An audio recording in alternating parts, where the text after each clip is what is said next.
Hello दोस्तों, आप सभी का स्वागत है मेरे यूट्यूब चैनल स्टडी स्टेशन में। तो हम लोग पिछले साल जो सीटेट का पेपर हुआ था उसका क्वेश्चन पेपर देखने वाले हैं।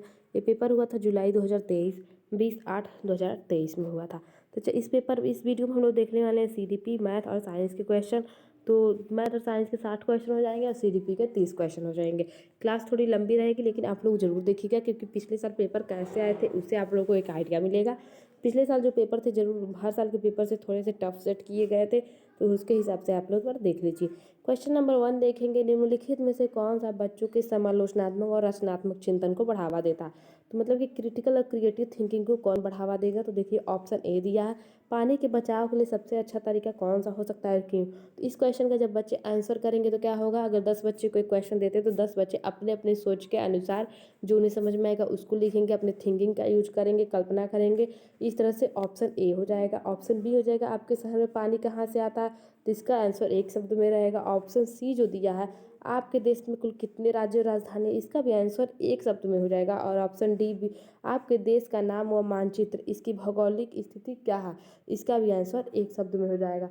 तो बी, सी और डी जो क्वेश्चन है, इन तीनों के आंसर सारे बच्चे एक शब्द में देंगे और एक ही आंसर देंगे, ना कि अलग देंगे, ना अपने इसमें अपने थिंकिंग का यूज नहीं करेंगे, लेकिन क्वेश्चन ए में करेंगे। तो क्वेश्चन ए जो दिया है वो क्रिटिकल एंड क्रिएटिव थिंकिंग को बढ़ावा देता है।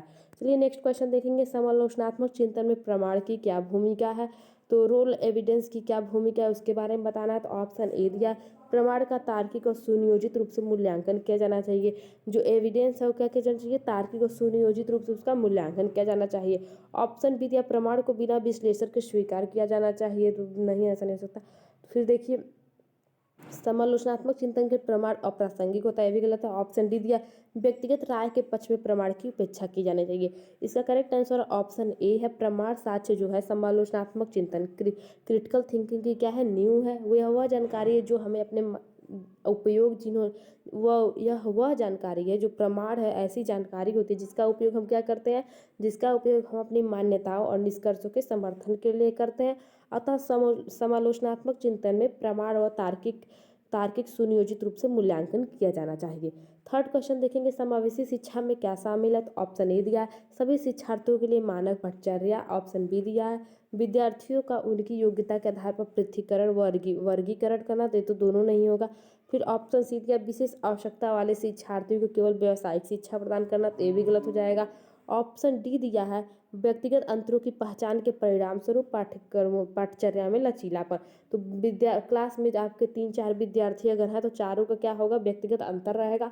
तो उनके अंतर का ध्यान रख के क्या करना चाहिए, पाठ्यक्रम में लचीलापन रखना चाहिए पाठचर्या में। ऑप्शन डी इसका करेक्ट आंसर हो जाएगा। क्वेश्चन नंबर 4 कथन से रिलेटेड क्वेश्चन है। तो कथन क्या दिया है, बच्चों में संज्ञानात्मक विकास पर, जो बच्चों के संज्ञानात्मक विकास है उस पर भाषा का प्रभाव जो पड़ता है, तो भाषा के प्रभाव पर जीन पियाजे और लेव वाइगोस्की के दृष्टिकोण में भिन्नता है। तो क्वेश्चन क्या कह रहा है, बच्चों के संज्ञानात्मक विकास पर जो भाषा के प्रभाव पड़ते हैं उस पर जो जीन पियाजे और लेव वाइगोस्की के अपने भाव व्यक्त किए यानी दृष्टिकोण जो दिए उसमें क्या है, डिफरेंस है। तो बिल्कुल से ये कथन सही बिल्कुल है, लेव वाइगोस्की और जीन पियाजे में डिफरेंस है। तो इसका तर्क दिया है, खोज अधिगम में शिक्षक अवसर प्रदान करता है कि विद्यार्थी स्वयं जानकारी प्राप्त करने के लिए उन्मुख हो। तो जो कारण जो दिया है कि देखिए, कोई भी खोज अधिगम यानी डिस्कवरी लर्निंग जब बच्चे को कराया जाता है तो शिक्षक क्या करते हैं, बच्चे को मौका देते हैं, अवसर देते हैं कि वो क्या करें, अपनी जानकारी स्वयं प्राप्त करें। तो कारण तो सही दिया, लेकिन जो एक कारण दिया है कथन के लिए बिल्कुल सही नहीं है, उससे कोई रिलेटेड नहीं है। तो क्या हो जाएगा, ए और आर दोनों सही है लेकिन आर ए की सही व्याख्या नहीं है। ऑप्शन बी इसका करेक्ट आंसर हो जाएगा। क्वेश्चन नंबर 5 देखेंगे, निम्नलिखित में से कौन सा समूह उन विशिष्टताओं का सही ढंग से उल्लेख करता है जो प्रतिभाशाली विद्यार्थियों कक्षा में अन्य विद्यार्थियों के बीच में आमतौर पर भिन्न होते हैं। तो इनडायरेक्टली रूप से हमें क्या करना है, प्रतिभाशाली विद्यार्थियों के गुण को देखना है, जो प्रतिभाशाली बच्चों के अंदर क्या एक्स्ट्रा ऑर्डिनरी जो होते हैं उसके बारे में बताना है। तो देखिए, तो ऑप्शन ए दिया है, समझ की अग्रवर्ती गहनता। हाँ, तो बिल्कुल होती है, प्रतिभाशाली बच्चों के अंदर समझ की अग्रवर्ती गहनता होती है। ऑप्शन बी दिया, सीखने की तेज गति होती है, वो बहुत जल्दी सीख लेते हैं। फिर सी दिया है, समझ के लिए दूसरों पर अधिक निर्भर। तो ये प्रतिभाशाली बच्चों की पहचान नहीं है। शारीरिक विकास की तेज गति, ये भी प्रतिभाशाली बच्चों की पहचान नहीं है। तो ए और बी किस में दिया है, ए और बी ऑप्शन डी में दिया। इस तरह से ऑप्शन डी इसका करेक्ट आंसर हो जाएगा, ए और बी सही है। चलिए नेक्स्ट क्वेश्चन देखेंगे। नेक्स्ट क्वेश्चन दिया, श्रवण बाधिता के संदर्भ में निम्नलिखित में से कौन सा कथन सही है। तो ऑप्शन ए दिया है श्रवण बाधिता बच्चे के प्रभावी ढंग से संवाद करने की क्षमता को प्रभावित करती है। फिर सेकंड दिया है आपका सभी श्रवण बाधिता वाले बच्चों को संवाद करने के लिए सांकेतिक भाषा साइन लैंग्वेज के उपयोग करने की आवश्यकता पड़ती है, तो बिल्कुल सही। फिर दिया है आपका बच्चे के पास तेज आवाज करके बच्चे की सुनने की अक्षमता का विश्वसनीय तरह परीक्षण किया जा सकता है, तो इसका क्या हो जाएगा, सभी बच्चे। ऑप्शन डी दिया श्रवण बाधिता हमेशा कान की किसी शारीरिक समस्या के कारण होती है, तो इसका करेक्ट आंसर हो जाएगा ऑप्शन ए, जो श्रवण बाधिता बच्चे के प्रभावी ढंग से संवाद करने की क्षमता को प्रभावित कर सकती है। तो इसमें क्या दिया है, जो श्रवण बाधिता के संदर्भ में जो श्रवण बाधित वाले बच्चे होते हैं उनको किस बात में प्रभाव, श्रवण बाधिता किस चीज़ में प्रभाव कर सकती है, तो प्रभावी ढंग से वो बात नहीं कर पाते, इसलिए ऑप्शन ए इसका करेक्ट आंसर हो जाएगा। चलिए नेक्स्ट क्वेश्चन देखेंगे। नेक्स्ट क्वेश्चन दिया समावेशन के संदर्भ में पाश्चर्य सीखने की अपेक्षाएं डैश में समान है जबकि डैश में वे भिन्न है। तो देखिए समावेशन के संदर्भ में हम लोग क्या देखेंगे, देखते हैं समावेशन के संदर्भ में जो सीखने की अपेक्षाएं, तो डैश किसके समान है और जबकि किसमें वे भिन्न है, तो आपको एग्जैक्टली ये बताना है। तो क्या हो जाएगा, तो देखिए ऑप्शन ए दिया संवर्धन और गतिवर्धन, ऑप्शन बी संशोधन समायोजन, ऑप्शन सी दिया है आपका गतिवर्धन संवर्धन और ऑप्शन डी दिया समायोजन व संशोधन। तो इसका करेक्ट आंसर क्या हो जाएगा, तो देखिए समावेशन के संदर्भ में पाश्चर्य सीखने की अपेक्षा समायोजन में समान है जबकि संशोधन में वे भिन्न है, ऑप्शन डी इसका करेक्ट आंसर हो जाएगा। नेक्स्ट क्वेश्चन देखेंगे संरचनावाची सिद्धांतकारों के अनुसार निम्नलिखित में से कौन सा कथन सही नहीं होगा। तो ऑप्शन ए दिया ज्ञान व्यक्तिपरक है, ऑप्शन बी दिया शिक्षार्थी और सामाजिक संदर्भ, शिक्षार्थी अपने सामाजिक और सांस्कृतिक संदर्भ में ज्ञान की रचना करते हैं, ऑप्शन सी दिया प्रभावी अधिगम सुनिश्चित करने के लिए शिक्षार्थियों को बाहरी रूप से प्रेरित किया सकता नहीं, प्रभावी अधिगम सुनिश्चित करने के लिए शिक्षार्थियों को आंतरिक रूप से प्रेरित होने की आवश्यकता है, इसलिए ऑप्शन सी क्या देख गलत है, ऑप्शन सी क्या है सिद्धांतकारों के अनुसार गलत है, ऑप्शन डी दिया ज्ञान बहुलवादी और बहुविध है। तो इस तरह से इसमें एक ही कथन गलत मिला, ऑप्शन सी इसका करेक्ट आंसर हो जाएगा। क्वेश्चन नंबर 9 देखेंगे निम्नलिखित में से कौन सा आंतरिक अभिप्रेरणा का उदाहरण है।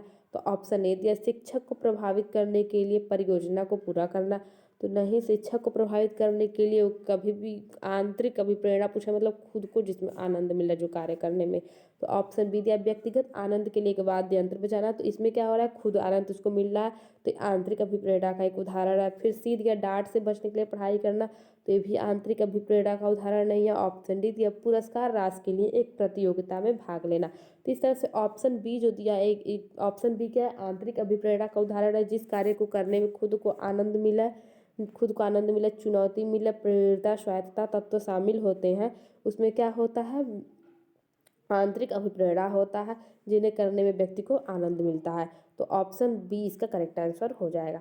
चलिए नेक्स्ट क्वेश्चन देखेंगे। नेक्स्ट क्वेश्चन कथन से रिलेटेड क्वेश्चन है, तो देखिए इसका कथन से रिलेटेड क्वेश्चन को क्या कहेंगे, तो कथन दिया है शिक्षकों को विद्यार्थियों में विशेष जातीय समूहों के बारे में रूढ़िवादिता को तोड़ने के लिए कड़ी मेहनत करनी चाहिए। जो शिक्षक हैं विद्यार्थियों में जो विशेष जातीय समूह के बारे में एक रूढ़िवादिता फैली है उन्हें तोड़ने के लिए क्या करना चाहिए, कड़ी मेहनत करनी चाहिए, तो बिल्कुल सही कथन बिल्कुल सही है, शिक्षकों को मेहनत करनी चाहिए। इसका तर्क क्या दिया है, शिक्षा का एक उद्देश्य विद्यार्थियों को समालोचनात्मक आत्मचिंतन के लिए प्रोत्साहित करना है, तो इसका कारण भी बिल्कुल सही दिया है, कारण क्या है कथन के लिए सही है। शिक्षा का क्या एक उद्देश्य है कि विद्यार्थियों को क्या करना चाहिए, समालोचनात्मक आत्मचिंतन के लिए प्रोत्साहित करना चाहिए, ताकि क्या है जो जातिवाद वाला रूढ़ है वो क्या हो जाए खत्म हो सके। तो देखिए इसका करेक्ट आंसर क्या हो जाएगा, ऑप्शन डी इसका करेक्ट आंसर हो जाएगा, ए और आर दोनों सही है, आर ए की सही व्याख्या है। चलिए नेक्स्ट क्वेश्चन देखेंगे महारत निपुणता लक्ष्य और प्रदर्शन में क्या अंतर है। जो महारत है और महारत लक्ष्य और प्रदर्शन लक्ष्य में क्या अंतर है, तो महारत लक्ष्य को इंग्लिश में आप लोग याद रखिएगा मास्टरी गोल्स और प्रदर्शन लक्ष्य में परफॉर्मेंस लक्ष्य, तो इन दोनों से याद रखिएगा मास्टरी गोल्स और परफॉर्मेंस लक्ष्य में आप लोग को एक तरह से अंतर बताना है, डिफरेंस बताना है। देखिए महारत लक्ष्य विफलता से बचने पर केंद्रित होते हैं जबकि प्रदर्शन लक्ष्य दूसरों को अनुमोदन और मान्यता प्राप्त करने पर केंद्रित होता है, तो ये तो गलत है। फिर ऑप्शन बी दिया है महारत लक्ष्य अपने कौशल और कार्य की समझ में सुधार करने पर केंद्रित होता है, जबकि प्रदर्शन लक्ष्य उच्च ग्रेड प्राप्त करने या बाहरी पुरस्कार प्राप्त करने पर केंद्रित होते हैं। तो देखिए, फिर ऑप्शन बी दिया, महारत लक्ष्य दूसरों का अनुमोदन प्राप्त करने पर केंद्रित होते हैं, जबकि प्रदर्शन लक्ष्य विफलता से बचने के लिए केंद्रित होते हैं। तो नहीं, ये भी नहीं होगा। ऑप्शन डी दिया, महारत लक्ष्य दूसरों के साथ प्रतिस्पर्धा करने के लिए और एक निश्चित स्तर पर प्रदर्शन को प्राप्त करने पर ध्यान केंद्रित किया जाता है, जबकि प्रदर्शन लक्ष्य खुद में कौशल और कार्य की सुधार करने में केंद्रित किया जाता है। तो देखिए, महारत यानी कि जो आपके मास्टरी गोल्स हैं, उसका प्रदर्शन का क्या अंतर है। तो महारत लक्ष्य अपने कौशल कार्य की समझ के सुधार पर केंद्रित होता है, ठीक है, अपने कौशल और कार्य की समझ को सुधारने में केंद्रित होता है। और प्रदर्शन लक्ष्य क्या होता है, उच्च ग्रेड करना है, उच्च ग्रेड प्राप्त करना है, क्लास में टॉप करना है, बाहरी पुरस्कार प्राप्त करने पर केंद्रित होता है। तो ये है इन दोनों में डिफरेंस।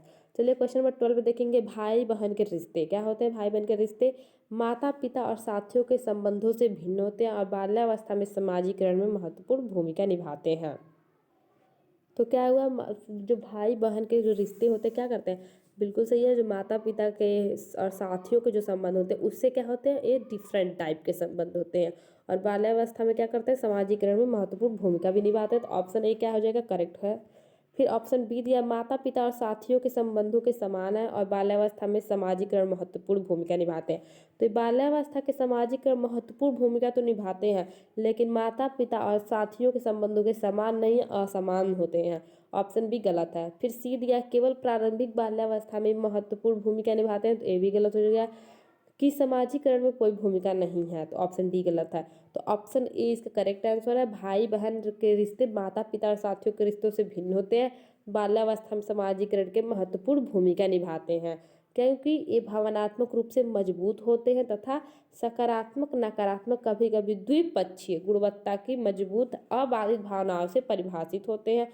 भाई बहन के रिश्ते अक्सर बहुत ही घनिष्ठता होती है, जो भाई बहन के रिश्ते होते हैं बहुत एक दूसरे से घनिष्ठ होते हैं, क्योंकि वे एक दूसरे के साथ बड़ी मात्रा में समय बिताते हैं। क्योंकि भाई बहन क्या करते हैं, अधिक से अधिक समय एक दूसरे के साथ बिताते हैं, जिससे एक दूसरे को बहुत अच्छी तरह से, और जाते समय जब आप किसी के साथ बिताएंगे तो जाहिर सी बात है अपने भाई बहन से अच्छा खुद को एक भाई अपनी बहन से अच्छा, और भाई अपनी बहन अपने भाई को दुनिया में सबसे ज़्यादा अच्छी तरह से समझती है। और कहीं ना कहीं भाई बहन का जो रिश्ता होता है, कभी कभी भाई बहन क्या करते हैं, एक ग्रुप बना लेंगे कि मम्मी पापा को भी ये बात नहीं बतानी है। तो क्या हुआ, ऐसे ही डिफरेंट हो गया, तो माता पिता के रिश्तों की तरह नहीं होते हैं। चलिए नेक्स्ट क्वेश्चन देखेंगे। नेक्स्ट क्वेश्चन क्या दिया है, नेक्स्ट क्वेश्चन कथन से रिलेटेड क्वेश्चन है। तो देखिए कथन से रिलेटेड क्वेश्चन क्या दिया है।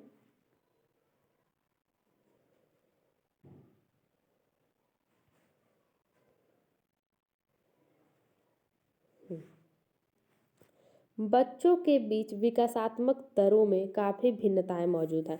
तो देखिए, जब बच्चों का जब विकास होता है तो उनकी जो विकासात्मक अवस्थाएं होती हैं वो हर समय डिफरेंट रहती है। आपके घर 4 बच्चे हैं, आपके 5 बच्चे हैं, आपके 6 बच्चे हैं, तो 6 का विकासात्मक दर क्या होगा, डिफरेंट होगा। तो काफ़ी भिन्नताएं मौजूद होती हैं, कथन सही है। फिर इसका तर्क क्या दिया, विकासात्मक अंतर आनुवांशिक और अनुभवात्मक विविधताओं की जटिल अंतःक्रिया का एक अनिवार्य परिमाण। तो इसका कारण भी सही दिया, और एक कारण किससे रिलेटेड है, कथन से रिलेटेड है, इसलिए ऑप्शन डी इसका करेक्ट आंसर है। ए और आर दोनों सही है, आर ए की सही व्याख्या है।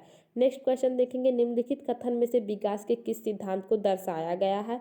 तो देखिए इसमें से बताना है विकास के किस सिद्धांत को दर्शाया गया है। जो बच्चे अपने शुरुआती वर्षों में भाषा सीखने के लिए उन्हें अनुकूल वातावरण, देखिए बच्चों को क्या कि अगर किसी बच्चे को शुरुआती वर्ष में भाषा सीखने के लिए क्या करते हैं, उनके अनुसार अनुकूल वातावरण नहीं देते, उन्हें वंचित रखते हैं, उन्हें बाद में जीवन की भाषा चुनने में थोड़ी कठिनाई होती है। बिल्कुल सही है कि जब बच्चे क्या होंगे, एक ऐसी अवस्था होती है शुरुआती वर्ष में जब बच्चे क्या रहते हैं, एक शब्द मतलब उनका एक शब्द सीखते हैं कि इतने वर्ड इतने टाइम में सीख जाते हैं, उनका एक शब्दकोश बन जाता है। तो अगर उस वर्ष उस अनुकूल वातावरण से उन्हें वंचित कर देंगे तो उन्हें बाद में जीवन की भाषा सुनने में थोड़ी कठिनाई होती है।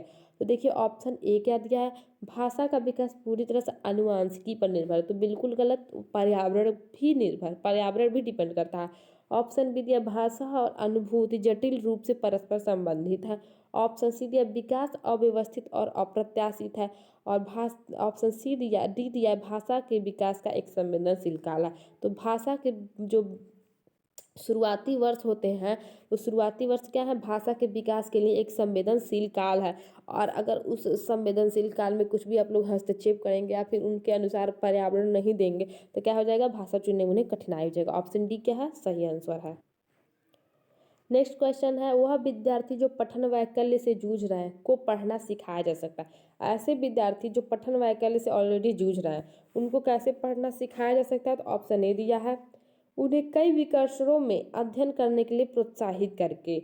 तो अगर विकर्षण में आप अध्ययन करने के लिए प्रोत्साहित करेंगे तो इससे वो पढ़ना नहीं सीखेंगे, ऑलरेडी डिस्ट्रैक्शन दे रहे हैं, तो ऑप्शन ए की जगह गलत हो जाएगा। ऑप्शन बी दिया, उच्च ग्रेड स्तर के पठन ग्रंथ प्रदान करके, तो इससे भी उन्हें नहीं होगा। ऑप्शन बी दिया, सुधारात्मक पठन सुनिश्चित करने के लिए सख्त दंड के उपयोग के माध्यम से, कभी भी सख्त दंड का उपयोग आप नहीं कर सकते। ऑप्शन डी दिया, प्रणालीगत ध्वन्यात्मक प्रशिक्षण के माध्यम से, क्या अगर फोनोलॉजिकल ट्रेनिंग उन्हें दिया जाए तो क्या हो जाएगा, उन्हें बोलने में कोई प्रॉब्लम नहीं होगा। इसलिए ऑप्शन डी इसे करेक्ट आंसर है, इसके माध्यम से उन्हें पढ़ना सिखाया जा सकता है। चलिए नेक्स्ट क्वेश्चन देखेंगे, बोध आधारित शिक्षण का यानी कि understanding based teaching, understanding based teaching का अंतर्निहित सिद्धांत यह विश्वास है कि, ऑप्शन ए दिया है, शिक्षार्थियों, एक मिनट सॉरी इसके लिए, तो ऑप्शन ए दिया है, शिक्षार्थियों की क्षमताएं व आवश्यकताएं विविध हैं जिन्हें मानक निर्देशों पर ध्यान केंद्रित किए बिना पूरा नहीं किया जा सकता है। चलिए नेक्स्ट ऑप्शन देखेंगे, शिक्षार्थी निष्क्रिय प्राप्त करता है और शिक्षक के पास सही ज्ञान है। शिक्षार्थी निष्क्रिय नहीं सक्रिय प्राप्त करता है। ऑप्शन सी दिया है, ऐसा करने के लिए एक सुविधाजनक वातावरण प्रदान किए जाने पर शिक्षार्थी ज्ञान का निर्माण कर सकते हैं, तो ऑप्शन सी सही है। ऑप्शन डी है, शिक्षार्थी कम जानते हैं और शिक्षण में विद्यार्थियों के लिए तथ्यों का प्रसारण शामिल है। ऑप्शन सी इसका करेक्ट आंसर हो जाएगा। चलिए नेक्स्ट क्वेश्चन देखते हैं। नेक्स्ट क्वेश्चन दिया है, जटिल समस्याओं से जूझ रहे अमन के समस्या समाधान कौशल विकसित करने में एक शिक्षक किस प्रकार मदद कर सकता है।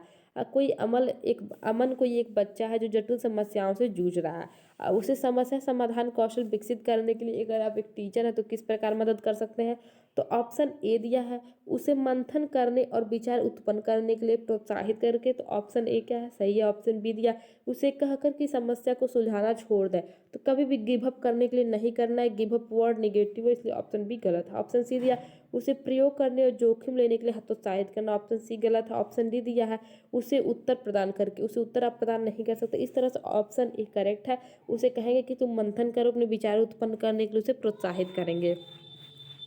क्वेश्चन नंबर 18 दिया, माध्यमिक कक्षाओं में अधिगम के लिए एक अनुकूल कक्षा का वातावरण किस पर केंद्रित होता है। तो अगर माध्यमिक कक्षा में आप एक अधिगम करा रहे हैं, कि टीचर रह के सोचिए कि अगर माध्यमिक कक्षा में अधिगम दे रहा है तो उस कक्षा का वातावरण किस पर केंद्रित होना चाहिए। तो ऑप्शन ए दिया, सजा और शर्मिंदगी के डर पर, बिल्कुल नहीं, सजा और शर्मिंदगी निगेटिव है। ऑप्शन बी दिया, सहकारी अधिगम क्या पॉजिटिव है। ऑप्शन सी, प्रतिस्पर्धा लोकाचार, प्रतिस्पर्धी आप बच्चों को नहीं बना सकते, ऑप्शन सी क्या हो जाएगा, गलत हो जाएगा। अनुबंधन और पुनर्बलन कंडीशनिंग क्या है, गलत है, ऑप्शन डी भी गलत हो जाएगा।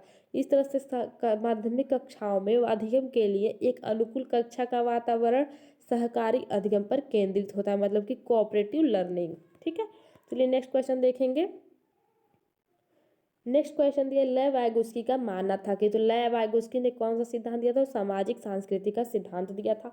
ऑप्शन ए दिया, प्रकृति में असतत है। ऑप्शन बी दिया, आनुवांशिक प्रोग्रामिंग का खुलासा है। ऑप्शन सी दिया, सीधे परिपक्वता से परिणाम होता है। और ऑप्शन डी दिया, सीधे सामाजिक संपर्क से परिणाम होता है।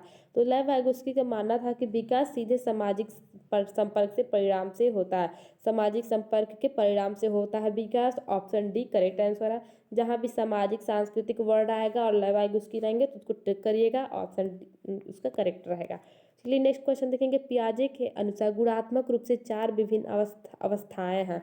तो पियाजे ने क्या किया था, पियाजे से रिलेटेड जितने भी क्वेश्चन आप लोग देख लीजिए ले वाइगोस्की से रिलेटेड, ये सब इंपॉर्टेंट है। तो देखिए ऑप्शन ए दिया, दुनिया की विभिन्न संस्कृतियों में व्यापक रूप से भिन्न होती हैं। ऑप्शन बी दिया, उदाहरण देकर समझाती है कि बच्चों का मन लघु वयस्क मन है। ऑप्शन सी, बच्चों को जेनेटिक कोड पर निर्भर करती है। और ऑप्शन डी दिया, बच्चों के विकास के सार्वभौमिक पैटर्न का प्रतिनिधित्व करती है। तो देखिए जो पियाजे ने 4 अपने विभिन्न सिद्धांत अवस्थाएं दी थी गुणात्मक रूप से, वो किस किस प्रकार से डिफरेंट है, तो वो है बच्चों के विकासात्मक सार्वभौमिक पैटर्न का प्रतिनिधित्व करती हैं। जीन पियाजे के जो चारों विभिन्न अवस्थाएं हैं तो बच्चों के विकास के सार्वभौमिक पैटर्न का प्रतिनिधित्व करती है। ऑप्शन डी इसका करेक्ट आंसर है। नेक्स्ट क्वेश्चन देखेंगे। नेक्स्ट क्वेश्चन देखने से पहले आप लोग याद रखिएगा, जीन पियाजे का पूछता है क्रम वाइज उनकी चारों अवस्थाएं बताइए। तो याद करिएगा एस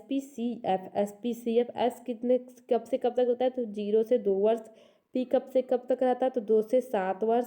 सी कब से कब तक होता है, 7 से 11। और फिर आपका फॉर्मल आ गया, फॉर्मल कब से कब तक रहेगा, 11 से 15। इस तरह से SPCF याद रखिएगा, संवेदीगामक अवस्था, पूर्व संक्रियात्मक अवस्था, मूर्त संक्रियात्मक अवस्था और औपचारिक संक्रियात्मक अवस्था। क्वेश्चन नंबर 21 देखेंगे, निम्नलिखित में से कौन सी पियाजे के संज्ञानात्मक विकास के सिद्धांत की सीमा है। उनके विकास के सिद्धांत की सीमा यानी कमी बताना है। तो ऑप्शन ए दिया हुआ, संज्ञानात्मक विकास में भाषा की भूमिका पर अत्यधिक बल देते हैं, तो ये सीमा तो नहीं है। ऑप्शन बी दिया हुआ, संज्ञानात्मक विकास में व्यक्तिगत भिन्नताओं को ध्यान में नहीं रखता है, ऑप्शन बी भी गलत हो जाएगा। चलिए नेक्स्ट देखते हैं, जो व्यक्तिगत भिन्नताओं को ध्यान में रखते हैं।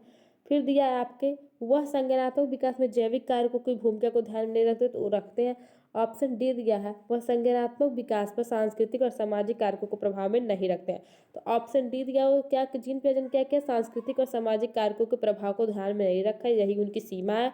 और संज्ञानात्मक विकास में सांस्कृतिक और सामाजिक कारकों पर प्रभाव किसने रखा, तो लेवाइगोस्की ने रखा है, याद रखिएगा। नेक्स्ट क्वेश्चन है 22 कथन से रिलेटेड क्वेश्चन है। प्रत्येक वर्ष लता जो कि कक्षा 7 की शिक्षिका है, उसने उनके क्षेत्रों में करियर पर चर्चा करने के लिए एक महिला गणित प्रोफेसर और एक पुरुष नर्स को अपने कक्षा में आमंत्रित करती है।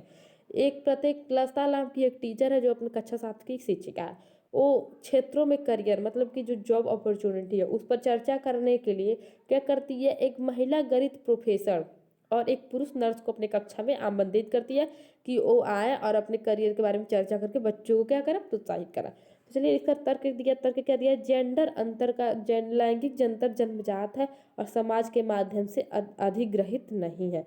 देखिए जो लैंगिक जेंडर जन्मजात है और समाज के माध्यम से अधिग्रहित नहीं, क्या गलत है, वो समाज के माध्यम से ही अधिग्रहित है। ए तो सही है लेकिन आर क्या है, गलत है। ए सही है, आर गलत है। और ये टीचर ऐसा क्यों करती है, क्योंकि वो क्या करने के लिए लैंगिक जो रूढ़िवादिता है लैंगिक वाला, उसे क्या करते कम करने के लिए बुलाती है। कि देखिए क्या कहा जाता है कि गणित केवल बच्चों लड़के पढ़ते हैं और गणित के प्रोफेसर नहीं लड़के बन सकते हैं और नर्स के काम केवल लड़कियां कर सकती हैं, तो बिल्कुल ऐसा नहीं है। कोई इसमें वो नहीं है कि गणित के प्रोफेसर लड़के ही बनेंगे, लड़कियां भी बन सकती हैं और लड़के भी नर्स बन सकते हैं। तो चलिए नेक्स्ट क्वेश्चन हम देखते हैं अब। तो देखिए क्वेश्चन दिया, एक प्रगतिशील कक्षा में विद्यार्थी अधिक प्रश्न पूछते हैं। ऑप्शन बी दिया है, शिक्षक से प्रश्न पूछते हैं। ऑप्शन सी दिया, एक दूसरे से प्रश्न पूछते हैं। और ऑप्शन डी दिया है, स्वयं से प्रश्न पूछते हैं। तो क्या करते हैं, अधिक ऑप्शन ए जो दिया है इसमें क्या दिया, अधिक प्रश्न नहीं पूछते हैं, सॉरी इसको गलत मैंने पढ़ा। तो प्रगतिशील कक्षा में अधिक प्रश्न नहीं पूछते, ऑप्शन ए की जगह गलत हो जाएगा। ऑप्शन बी दिया, जो शिक्षक से प्रश्न पूछते हैं, हाँ शिक्षक से एक दूसरे से प्रश्न पूछते हैं, स्वयं से ही प्रश्न पूछते हैं। तो बी सी डी देखिए किसमें दिया है, ऑप्शन सी दिया है, बी सी डी इसका करेक्ट आंसर हो जाएगा। तो प्रगतिशील कक्षा में शिक्षा से भी प्रश्न पूछ सकते हैं, एक दूसरे से भी प्रश्न पूछ सकते हैं और स्वयं से भी प्रश्न पूछ सकते हैं।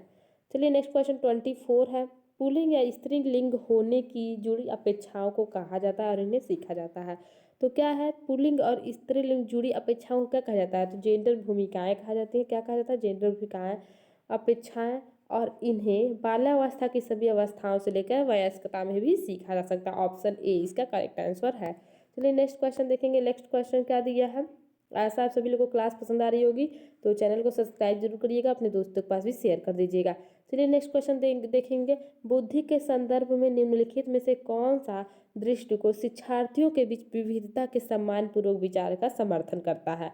तो बुद्धि के संदर्भ में ऐसा कौन सा दृष्टिकोण है जो शिक्षार्थियों की विविधता होती है, मतलब डिफरेंस होता है, उसका सम्मानपूर्व विचार का समर्थन करता है। तो ऑप्शन ए दिया, बुद्धि वातावरणीय कारकों से प्रभावित नहीं होती है, बुद्धि वातावरणीय कारकों से प्रभावित होती है, तो ऑप्शन ए गलत है।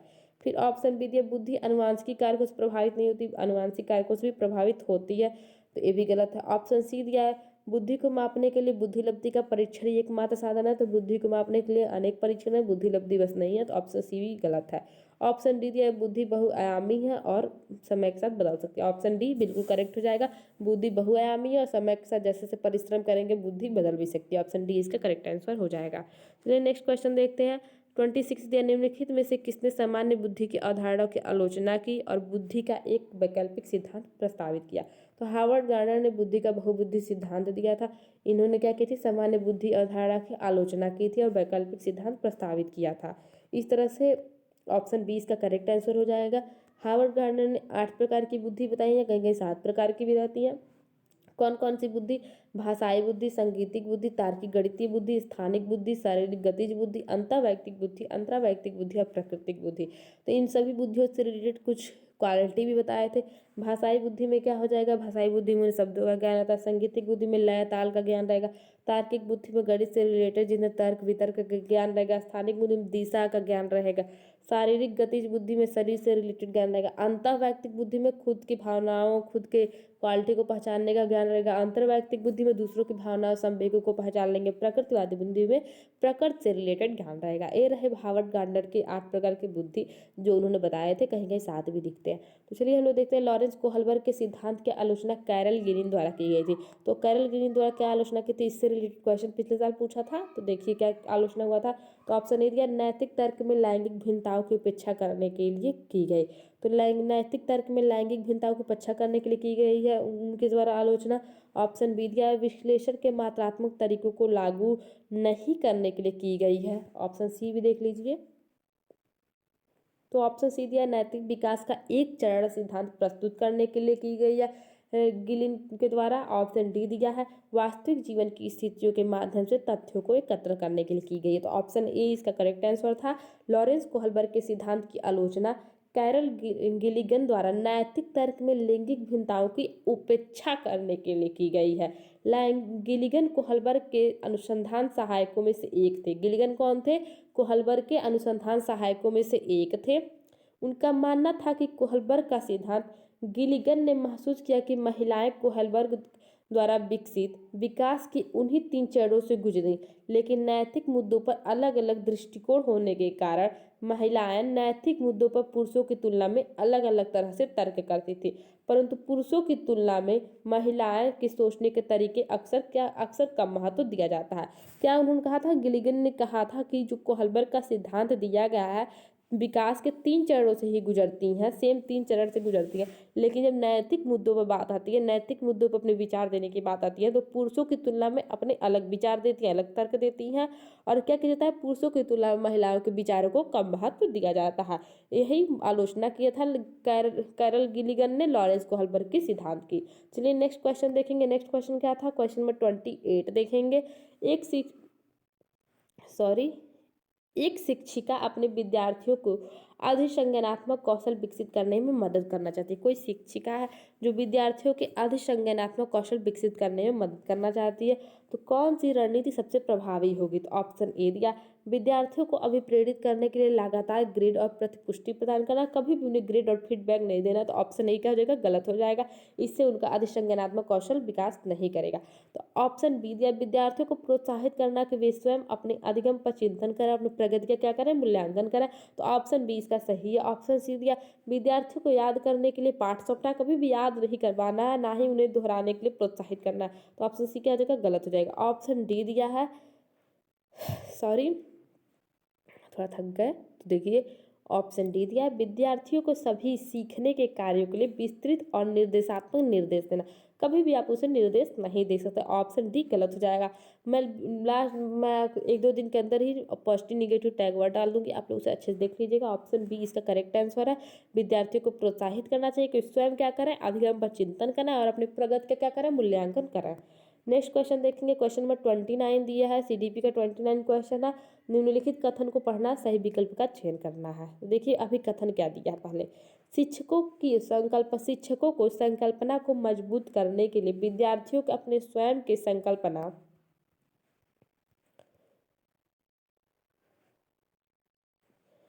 स्वयं की संकल्पना के उदाहरणों और गैर उदाहरणों की पहचान करने के लिए कहना।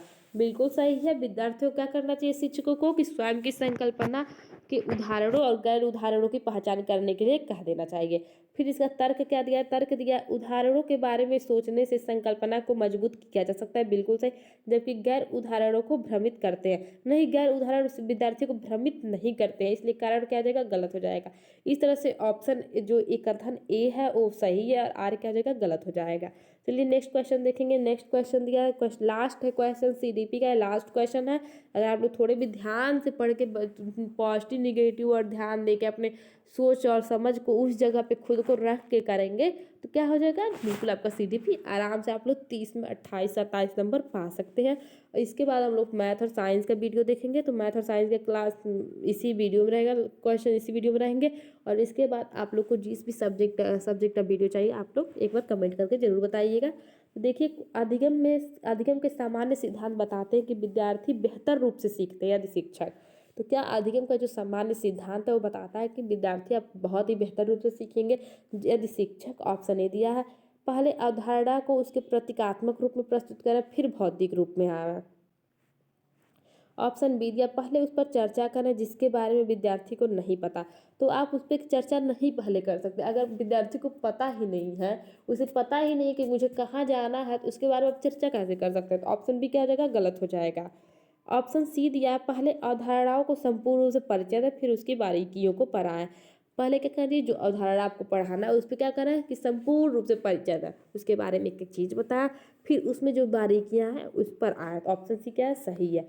ऑप्शन डी देखेंगे। ऑप्शन डी दिया, पहले तर्क के कारण संदर्भ में अवधारणाओं पर चर्चा करें फिर विचारों को सत्यापित करने का अवसर दें। तो इस गलत है, ऑप्शन सी इसका करेक्ट आंसर हो जाएगा।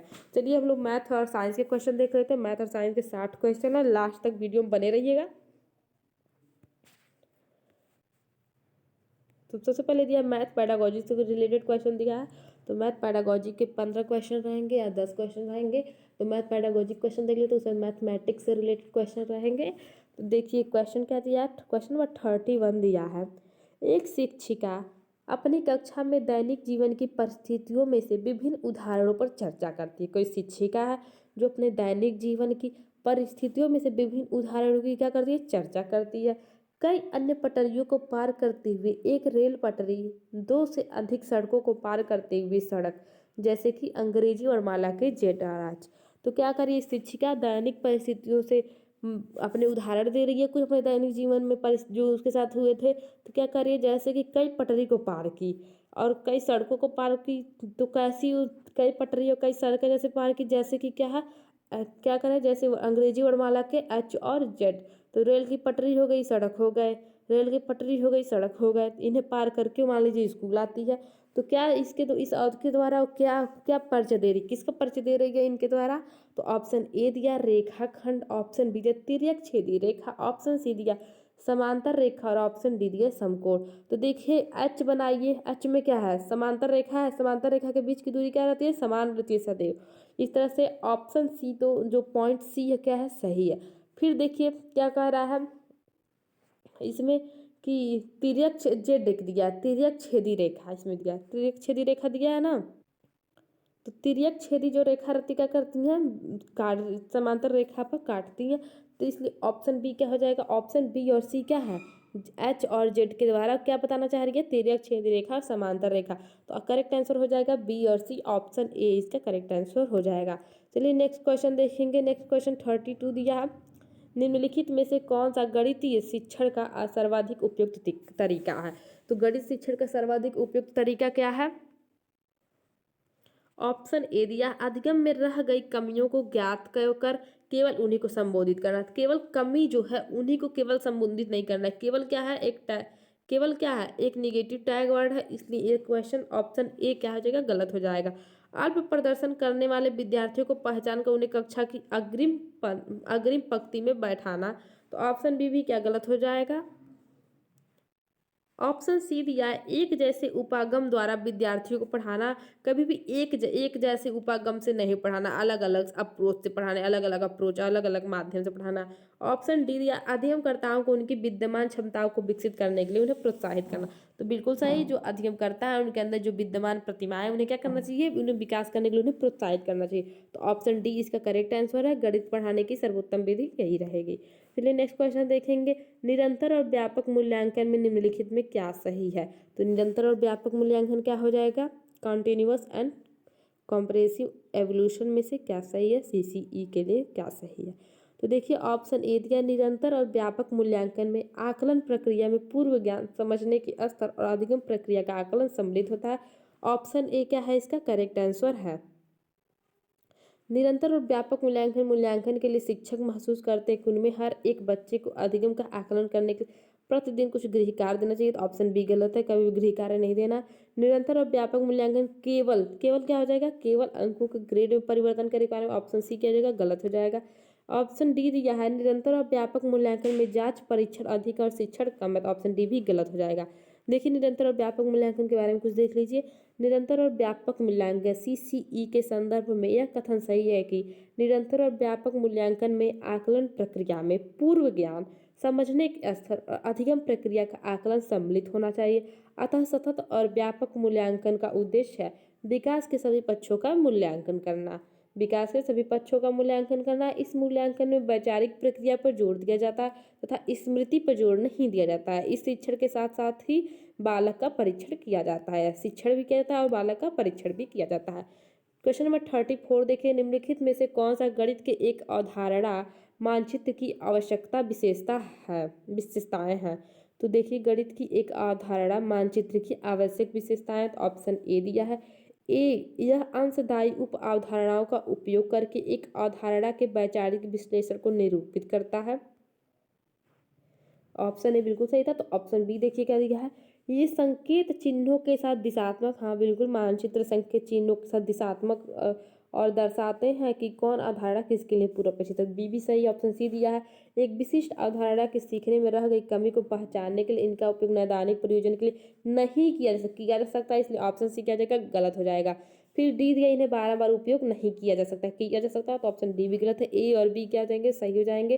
तो ए और बी किस में दिया है, डी में। ऑप्शन डी में ए और बी सही है। चलिए नेक्स्ट क्वेश्चन देखते हैं। नेक्स्ट क्वेश्चन क्या दिया है, क्वेश्चन दिया गणित की प्रकृति के बारे में निम्नलिखित में से क्या सही नहीं है। तो गणित की प्रकृति के बारे में जो सही नहीं है उसके बारे में आप लोग बताएंगे। तो स्कूल स्तर पर गणित में शिक्षार्थियों में विशिष्ट अभिवृत्ति की आवश्यकता होती है, आवश्यक होती है। फिर देखिए आपका सेकंड दिया है, गणित में प्राथमिक अवधारणाएं प्रकृति में अमूर्त होती हैं। तो गणित में जो प्राथमिक अवधारणा होती है प्रकृति में कैसी होती है, अमूर्त होती है, ठीक है। गणित में क्या दिया, गणित में निगमनात्मक विवेचन पर आधारित होता है, तो ये भी सही दिया है। फिर आपका दिया है ऑप्शन डी क्या दिया है, गणित उन अधिकांश विषयों की तुलना में बहुत अधिक अमूर्त और पदानुक्रमित है जो बच्चे उसी उम्र में सीखते हैं। तो इसमें जो ऑप्शन ए दिया गणित की प्रकृति के बारे में क्या है, गलत है। तो ऑप्शन ए इसका करेक्ट आंसर हो जाएगा। चलिए नेक्स्ट क्वेश्चन देखेंगे। नेक्स्ट क्वेश्चन क्या दिया है, नेक्स्ट क्वेश्चन दिया, गणित की कक्षा में तर्क वितर्क के संबंध में निम्नलिखित में से कौन सा कथन उपयुक्त है।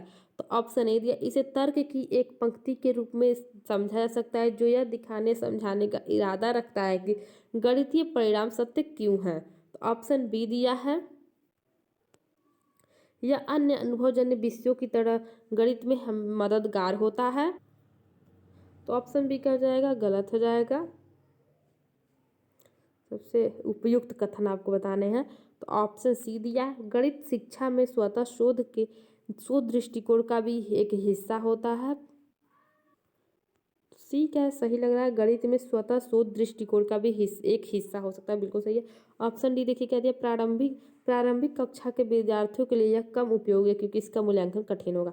तो ऑप्शन डी क्या है, गलत होता है। ए और सी सही है। तो ए और सी में देखिए कहाँ दिया है, ए और सी ऑप्शन ए में दिया है। तो ऑप्शन ए क्या हो जाएंगे, इसके करेक्ट आंसर हो जाएंगे।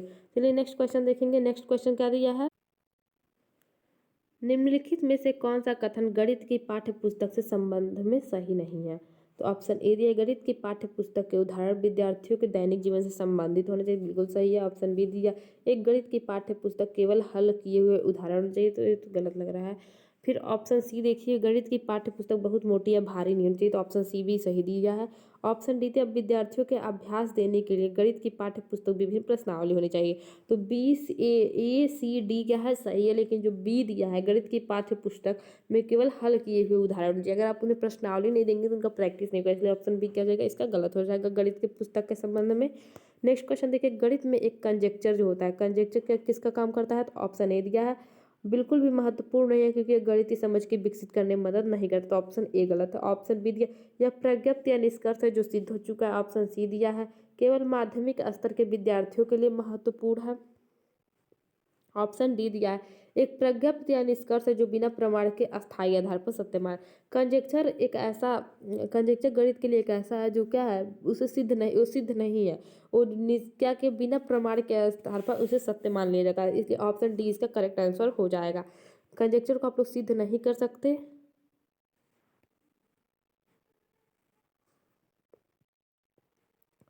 सॉरी इसके लिए। नेक्स्ट क्वेश्चन देखिए, क्वेश्चन नंबर 39 दिया है, कथन 6 के गुणज से एक कम या एक अधिक अभाज्य संख्याएं डैश का एक का उदाहरण है, तो इसका क्या किसका ये उदाहरण है, तो ऑप्शन ए दिया है सामान्यीकरण, ऑप्शन बी दिया प्रमेय, ऑप्शन सी दिया कंजेक्चर और ऑप्शन डी दिया अभिग्रहित। तो किसका उदाहरण है, 6 के गुणज एक से कम या एक से अधिक अभाज्य संख्याएं हैं, तो एक कंजेक्चर का उदाहरण है, इसे क्या ये सिद्ध नहीं है, इसे अस्थायी रूप से सिद्ध मान लिया गया, तो ऑप्शन सी करेक्ट आंसर हो जाएगा। चलिए नेक्स्ट क्वेश्चन देखेंगे। नेक्स्ट क्वेश्चन दिया है क्वेश्चन नंबर 40, गणित की एक शिक्षिका अपने विद्यार्थियों की समझ निम्नलिखित समस्याएं रखती है, क्या क्या समस्या रखती है, सिमरत 3 महीने से किराए के रूप में 6,000 देती है, यदि हर महीने का किराया समान रहे तो पूरे वर्ष के लिए उसे कितना किराया दे। एक किससे संबंधित है, दैनिक जीवन से संबंधित है, और क्या है एक प्रश्न है, तो ऑप्शन बी देखिए, 12.50 दर्जन केले की कीमत है आर 45 रुपये, परिकलन कीजिए कि 12.50 में कितने केले खरीदे जा सकते हैं, तो ये भी दैनिक जीवन से संबंधित है। ऑप्शन सी देखिए क्या दिया, जोई और जैनी स्कूल जा रहे हैं, जोई जीने से पहले चलना शुरू करता है, जब जोई तीसरे ब्लॉक पर था तब जैनी पहले ब्लॉक पर थी, यदि दोनों की चलने की गति बराबर हो तो जब जोई 9वें ब्लॉक पर होगा तब जैनी कहाँ होगी, तो देखिए इसका आगे का क्वेश्चन देखिए, दिया है केवल ए एकात्मक विधि पर आधारित है, नहीं ए और बी दोनों था। ऑप्शन बी दिया है बी और सी एकात्मक विधि पर आधारित है, तो जो सी दिया है एकात्मक विधि पर आधारित नहीं था, तो ऑप्शन सी दिया ए और सी एकात्मक विधि पर आधारित दैनिक जीवन की समस्याएं हैं, तो ऑप्शन सी भी नहीं हो, ऑप्शन डी ए और बी एकात्मक विधि पर आधारित आधारित जीवन की समस्या दैनिक जीवन की समस्या, तो ऑप्शन डी सही है, एकात्मक विधि पर आधारित समस्या। एकात्मक विधि क्या होता है, एकात्मक विधि में हम पहले किसी समस्या की एक इकाई का मूल्य ज्ञात कर लेंगे और इसी मूल्य का उपयोग दूसरी इकाई का मूल्य ज्ञात करने के लिए करेंगे, इस तरह से ए और बी क्या हो जाएंगे, सही हो जाएंगे और दैनिक जीवन से रिलेटेड थे ही। नेक्स्ट क्वेश्चन देखेंगे, किसी आयत का क्षेत्रफल जिसकी भुजाएं 176 सेंटीमीटर और 56 सेंटीमीटर एक वृत्त के क्षेत्रफल के बराबर है, तो वृत्त का क्षेत्रफल कितना होता है, पाई आर स्क्वायर, वृत्त का क्षेत्रफल बराबर पाई आर स्क्वायर, और किसी आयत की भुजा दी गई है तो क्या करेंगे, उनकी दोनों भुजाओं को जोड़ लेंगे, ठीक है। तो देखिए आयत क्या किया है, गुणा कर लिया है यहाँ पे, आयत के क्षेत्रफल क्या कर लेंगे, गुणा कर लेंगे, तो आयत का क्षेत्रफल किसके बराबर है, वृत्त के क्षेत्रफल के बराबर, तो दोनों भुजाओं का क्या किया गया है, गुणा कर दिया गया, और वृत्त का क्षेत्रफल पाई आर स्क्वायर होता है, तो पाई का मान 22/7 दिया है, अब इसमें क्या किया है, पक्षांतर कर लिया है, तो आर स्क्वायर को ला लिया इधर, और फिर 176 इंटू 56 इंटू पाई का मान क्या होता है, 7/22 होता है, तो गुणे 7 और 22 क्या आ गया है, इसके नीचे आ गया है, बटे के नीचे आ गया, इस तरह से आर स्क्वायर बराबर कितना आ जाएगा, 56 सेंटीमीटर। अब वृत्त की परिधि कितनी होती है, तो 2 पाई आर होती है, वृत्त की परिधि बराबर 2 पाई आर, आर का मान कितना लाया है, 56 सेंटीमीटर लाए आर का मान, तो 2 इंटू 22/7 कर देंगे, गुणे 56 कर देंगे, ठीक है। इस तरह से मान कितना आ जाएगा, 352 सेंटीमीटर, देखिए इसका करेक्ट आंसर दिया होगा, ऑप्शन बी इसका करेक्ट आंसर हो जाएगा, इस तरह से इस सवाल लग जाएगा।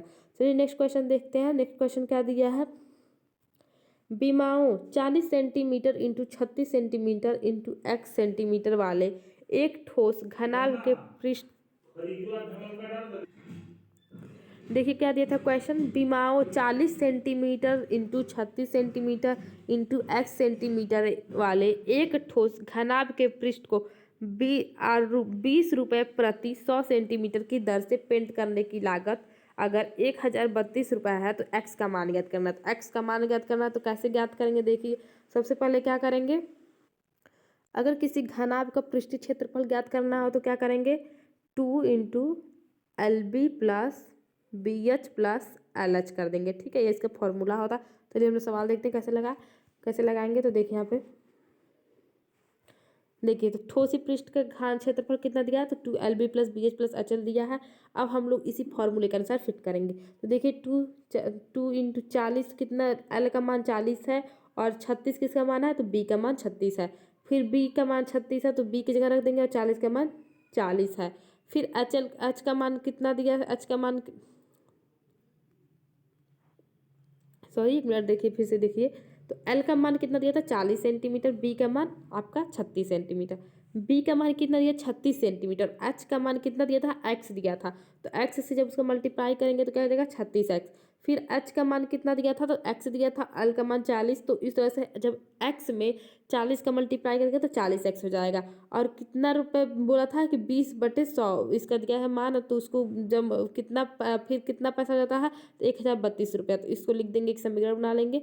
फिर इसके भी क्या क्या करेंगे, 2 ले लेंगे, फिर इसका मल्टीप्लाई कर देंगे सबका, और 20/5 क्या करेंगे, 20x कट जाएगा, 20×5 = 100 होता है, तो 1/5 आ गया और इसको क्या करेंगे यहीं पे उतार लेंगे। ठीक है, अब देखिए क्या करेंगे हम लोग, फिर 2880 प्लस 152 हो जाएगा, जब 2 का मल्टीप्लाई सब में करेंगे, और फिर इसको इस साइड ला देंगे, और जब इसको इस साइड लाएंगे तो बटे हट जाएगा, 5 हो जाएगा। अब हम लोग 152x को इसको पक्षांतर कर देंगे, और फिर हम लोग जब 5 का मल्टीप्लाई हम लोग 1032 में करेंगे तो कितना हो जाएगा आपका, उसमें मल्टीप्लाई करने पर आपका 51,060 हो जाएगा, जब उसका उसमें मल्टीप्लाई करेंगे। तो इस तरह से 152x बराबर 51,5,160 माइनस 2,880, जब इसमें से माइनस करेंगे तो कितना बच जाएगा, तो इसमें से माइनस करने पर आपको बच जाएगा 2,280। तो x बराबर क्या हो जाएगा, 2,280/152, और जब इनको कट करेंगे तो x बराबर कितना आ जाएगा, 15 आंसर आ जाएगा। इस तरह से ऑप्शन कौन सा ऑप्शन सही हो जाएगा इसका, ऑप्शन बी इसका करेक्ट आंसर हो जाएगा। चलिए नेक्स्ट क्वेश्चन देखते हैं। नेक्स्ट क्वेश्चन कौन सा दिया है, PQRS एक चतुर्भुज है। PQRS क्या है, एक चतुर्भुज है। PQ बराबर कितना है, PQRS एक चतुर्भुज है, तो PQ बराबर PS, PQ बराबर क्या है, चलिए नीचे फिगर दिया है तो अच्छे से बना कर देख लेते हैं। देखिए फिगर दिया है PQRS, तो PQ देखिए इसमें क्या है, चतुर्भुज चारों भुजाएं एक दूसरे से बराबर हैं, और इसमें क्या क्वेश्चन और क्या कह रहा है, कि PQ बराबर PS, तो PQ बराबर किसके बराबर है, PS के बराबर है। ठीक है, फिर आगे क्या कह रहा है, इस चतुर्भुज के RQ बराबर RS, अगर RQ बराबर RS दिया है। ठीक है, इस तरह से चारों भुजाएं क्या हो गई, बराबर हो गई, एक दूसरे से बराबर है। इस चतुर्भुज के बारे में निम्नलिखित में से कौन सा कथन सही है, तो इस बारे में बताएंगे, इसके विकर्ण बराबर है, इसके विकर्ण क्या हो जाएंगे, बराबर है। ऑप्शन बी दिया, इसके विकर्ण परस्पर लंब है। हाँ, तो इसके विकर्ण क्या है, परस्पर लंब है। देखिए इसके विकर्ण क्या है, एक दूसरे पर लंब है। ठीक है, प्रत्येक विकर्ण प्रत्येक शीर्ष पर कोण को समद्विभाजित करते हैं, और ऑप्शन डी है, इसके विकर्ण परस्पर समद्विभाजित करते हैं। तो ऑप्शन बी इसका करेक्ट आंसर हो जाएगा, इसके विकर्ण क्या है, परस्पर लंब है। चलिए नेक्स्ट क्वेश्चन देखते हैं। नेक्स्ट क्वेश्चन कहते हैं ABCD एक समचतुर्भुज है। ABCD एक क्या है, एक समचतुर्भुज है, जिसमें कोण ADB क्या है, 25 अंश है। ADB बराबर 25 अंश, तब टू कोण BAD माइनस ABC का मान ज्ञात करना है। तो दूर देखिए, कोण ABD किसके बराबर है, कोण ADB किसके बराबर है, कोण BDC के बराबर हो जाएगा। और कोण ADB बराबर अगर कोण BDC है तो ADB का मान कितना था, 25 सेंटीमीटर, तो इसका कोण BDC का मान क्या हो जाएगा, 25 सेंटीमीटर हो जाएगा। अब देखिए कोण ADC अगर बराबर है किसके, कोण ए डी बी प्लस कोण बी डी सी। तो अगर कोण ए डी बी और कोण बी डी सी यानी 25 सेंटीमीटर, जब 25 सेंटीमीटर दोनों को जोड़ेंगे तो क्या हो जाएगा, कोण ए डी सी बराबर 50 सेंटीमीटर। ठीक है, अब इसके आगे चलिए लगाते हैं क्वेश्चन।